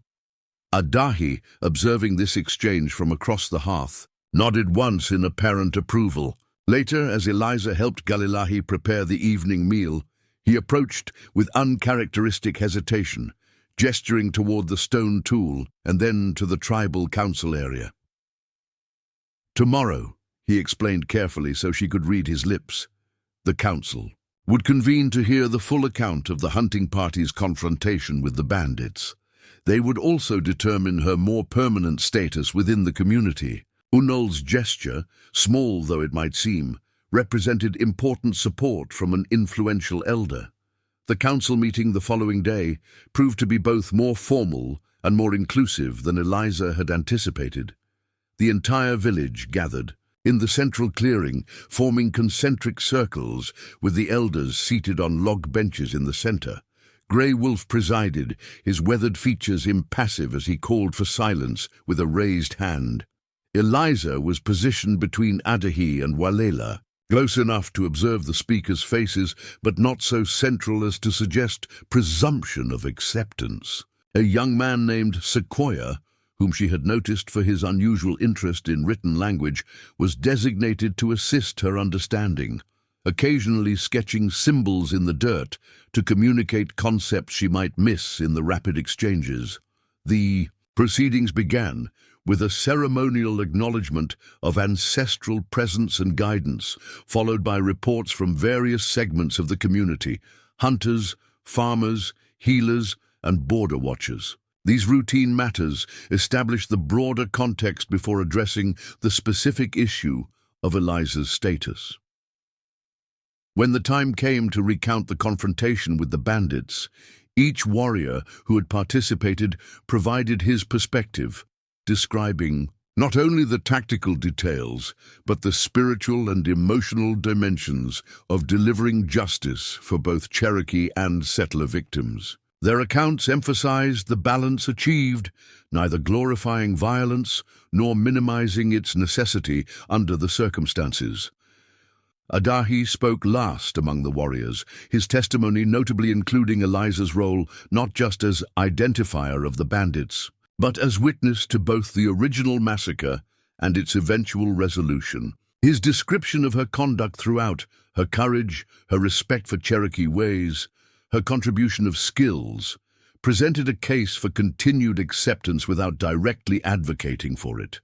Then, to Eliza's surprise, Walela rose to speak. The weaver's status in the community was evidently significant, judging by the attentive posture of the elders as she addressed them. Though Eliza could not hear the words, Sequoia sketched rapidly, conveying the essence. Walela spoke of observing the white woman in her home, of hands skilled in creation rather than destruction, of a spirit neither broken by tragedy nor hardened by vengeance. She concluded with a gesture toward Eliza's fingers, marked now with the calluses of basket-making, physical evidence of willingness to adapt and contribute. Following Walela came others, Unol briefly affirming the younger woman's assessment. Nuna describing Eliza's conduct at the hunting camp, even Akul grudgingly acknowledging her role in identifying the bandits who had threatened Cherokee families. Not all voices supported her continued presence. Two elders and several younger warriors expressed concerns about maintaining a white woman within their community, particularly as tensions with settlers continued to increase along territorial boundaries. Throughout these testimonies, Eliza maintained the composed dignity that had become her hallmark, neither displaying anxiety at negative assessments nor apparent relief at positive ones. When Grey Wolf finally signaled that she should approach the inner circle, she moved forward with measured steps, conscious of representing not just herself, but the possibility of understanding between divided peoples. The elder studied her face. For a long moment before speaking, his words formed with deliberate clarity for her benefit. "You have witnessed both the worst and best of Cherokee justice," Sequoia translated into written symbols. "You carry truth that could benefit or harm our people. What would you do with this truth if permitted to remain among us?" The directness of the question deserved equal directness in response. Eliza gestured toward the leather-bound ledger that had been presented as evidence earlier in the proceedings, then to her own eyes, and finally to the distant horizon in the direction of the nearest territorial authority. She would ensure the bandits' crimes were known to those with power to prevent similar attacks without exposing the Cherokee to unjust retaliation. "And after this task," Grey Wolf pressed, "what place do you seek here?" Eliza considered carefully, aware that her answer would significantly influence the council's decision. She pointed to her hands, then mimicked various tasks she had learned, splitting reeds, preparing hides, even the woodworking skills inherited from her father. Then, with deliberate movements, she indicated her ears and mouth before gesturing, to encompass the children of the community, followed by a teaching motion. Her meaning was clear. She offered practical skills for community contribution, but also the unique perspective of one who navigated the world without sound, knowledge that might benefit Cherokee children who experience similar challenges or simply expand the tribe's understanding of different ways of being. Grey Wolf's expression remained unreadable as he conferred quietly with the other elders. The discussion continued longer than previous deliberations, suggesting significant disagreement or careful consideration of implications beyond the immediate case. Finally, the elder raised his hand for silence, turning to address both Eliza and the assembled community. His judgment, translated by Sequoia's quick sketches, was measured but unprecedented. Eliza Blackwood would be permitted to remain not as captive or temporary guest, but as one who stands between, a designated role as bridge between Cherokee and settler societies. This position carried both privilege and restriction. She would learn their language and customs while maintaining knowledge of the white world. She would accompany trading parties to territorial settlements, helping to ensure fair exchange and accurate communication. She would teach Cherokee children, who showed interest in English writing and settler crafts, while herself learning tribal wisdom suited for sharing across cultural boundaries. Most significantly, she would take a formal place in Adahi's household, not as wife, a designation that would require ceremonies and considerations beyond the current decision, but as family not by blood, a status that provided protection and belonging while acknowledging her distinct origins. The pronouncement settled over the gathering with varying reactions, surprise, contemplation, and in some quarters, clear reservation. Yet Grey Wolf's authority remained unquestioned, his wisdom trusted even by those who might have preferred a different outcome. As the council dispersed, returning to interrupted daily tasks, Eliza found herself momentarily alone at the center of the clearing, the magnitude of the decision not yet fully processed. Her path forward had been defined with unexpected clarity, not integration that denied her difference, nor isolation that prevented connection, but a distinct role that valued precisely the qualities that made her unique: her deafness, her experience. Across cultures, her position between worlds, Adahi approached as she stood absorbing this realization, his expression more openly pleased than she had yet observed. Good. His lips formed the simple question, his raised eyebrow suggesting he already anticipated her answer. Eliza nodded, a smile breaking through her usual reserve. Good indeed. Better than she could have imagined when hiding beneath an overturned wagon, watching everyone she knew die around her. The relief must have shown plainly on her face, for Adahi's own expression softened further, the careful distance he had maintained in public settings momentarily forgotten. The months that followed saw gradual implementation of Grey Wolf's decree. Eliza's position evolved from theoretical designation to practical reality as she navigated the responsibilities of her unique role. Twice she accompanied trading parties to the territorial settlement at Fort Smith, her presence easing tensions that might otherwise have erupted into conflict. Her written account of the bandits' activities, supported by the recovered ledger, was delivered to a territorial judge known for fair dealings with native peoples, leading to official acknowledgement of the Hargrove Wagon Train Massacre as the work of white criminals rather than Cherokee raiders. Within the village, her integration proceeded unevenly but steadily. Waleila's initial pragmatic acceptance evolved into something resembling maternal concern, particularly evident in her insistence that Eliza learn proper preparation of traditional foods and medicines. Galilahi became a true sister in spirit, if not blood, their communication developing into a fluid blend of Cherokee signs, English lip-reading, and the intuitive understanding that grows between women sharing daily life. The children remained her most enthusiastic companions, particularly those drawn to her lessons in English writing and carpentry. Using her father's tools, now prominently displayed in a special corner of Adahi's dwelling, she taught basic woodworking to both boys and girls interested in the craft. Among these students, two demonstrated particular aptitude: Wasia, whose spatial intelligence translated well to three-dimensional creation, and a girl called Zitka, who was partially deaf from a childhood illness and found in Eliza both practical teacher and living proof that her difference need not define her limitations.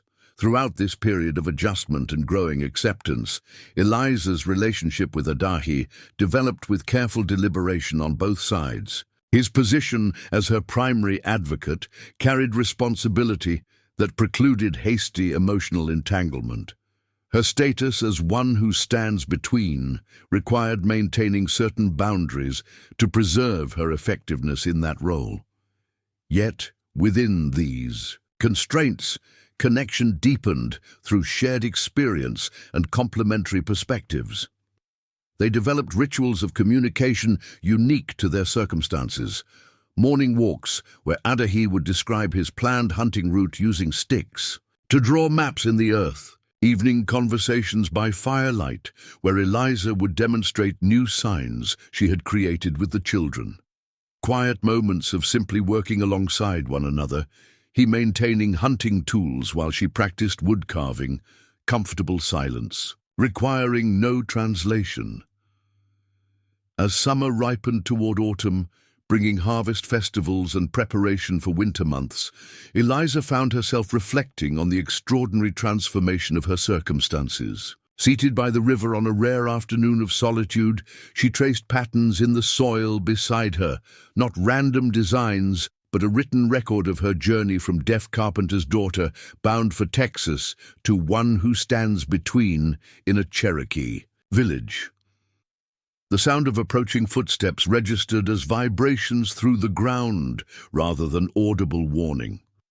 Looking up, she found Adahi standing several paces away, respectfully announcing his presence without startling her. In his hands he carried something wrapped in soft deerskin, a gift or message of some kind.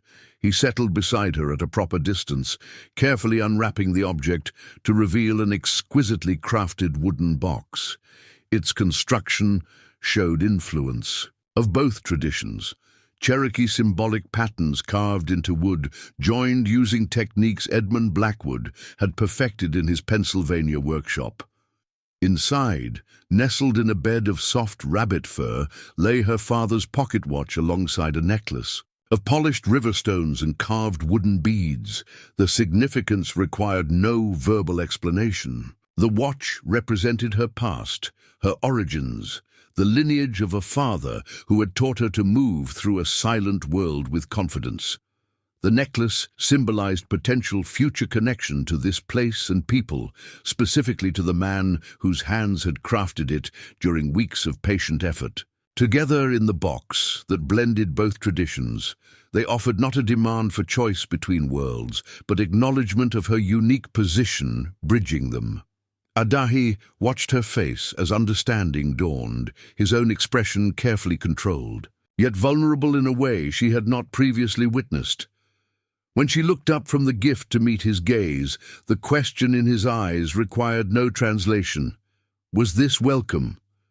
Was this path one she might consider when appropriate time had passed and proper protocols observed? Eliza's response came not in words. She could no longer trust her voice to form clearly, nor in the signs they had developed for daily communication. Instead, she reached for her father's knife, carried always in the pouch at her belt, and carefully carved two simple figures in the riverside soil, a woman with no sound shown coming from her mouth, and a man with a bird soaring above his head. Between these figures, she drew the symbol Sequoia had created to represent standing between, not separated by this position, but connected through it, stronger because of the space they bridged. Rather than diminished by it, Adahi studied the drawing, his features softening into rare, full smile as he recognized her meaning. The path forward would not be simple. Proper courtship would require months of demonstrating compatibility, exchanging symbolic gifts, gaining approval from both family and tribal elders. Their union, should it become formalized, would face challenges from both Cherokee traditionalists and white settlers suspicious of cross-cultural relationships. Yet in this moment, these considerations receded before a simpler truth. Two people who had found unexpected connections across profound differences had chosen to explore where that connection might lead, not despite their distinct experiences of the world, but because these differences offered perspective neither could achieve alone. As afternoon sunlight filtered through autumn leaves, casting dappled patterns across their seated forms, Eliza Blackwood felt the weight of her father's watch in one hand and the texture of Adahi's carved beads in the other. The silence that had once isolated her had become the very quality that opened this unexpected path, first saving her life when attackers came, then allowing her to observe and adapt to Cherokee ways with a unique perspective, and finally creating space for understanding beyond words with the man beside her. What had begun in massacre and desperate survival had transformed into purpose and belonging. The journey between these points had demanded courage, adaptability, and willingness to value understanding over prejudice. As a woman who moved through a silent world, Eliza had become uniquely qualified to hear truths that often went unspoken between divided peoples.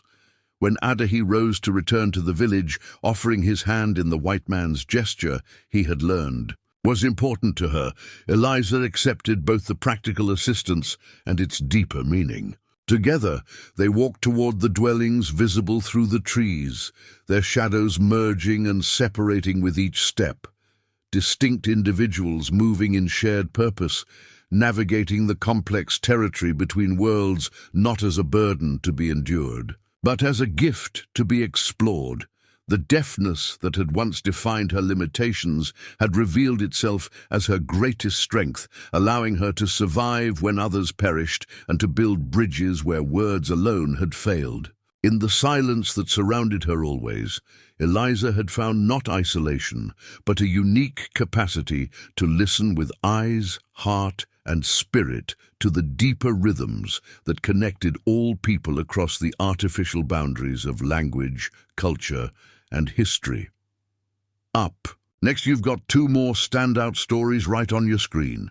If this one hits the mark, you won't want to pass these up. Just click and check them out. And don't forget to subscribe and turn on the notification bell so you don't miss any. Upload from us.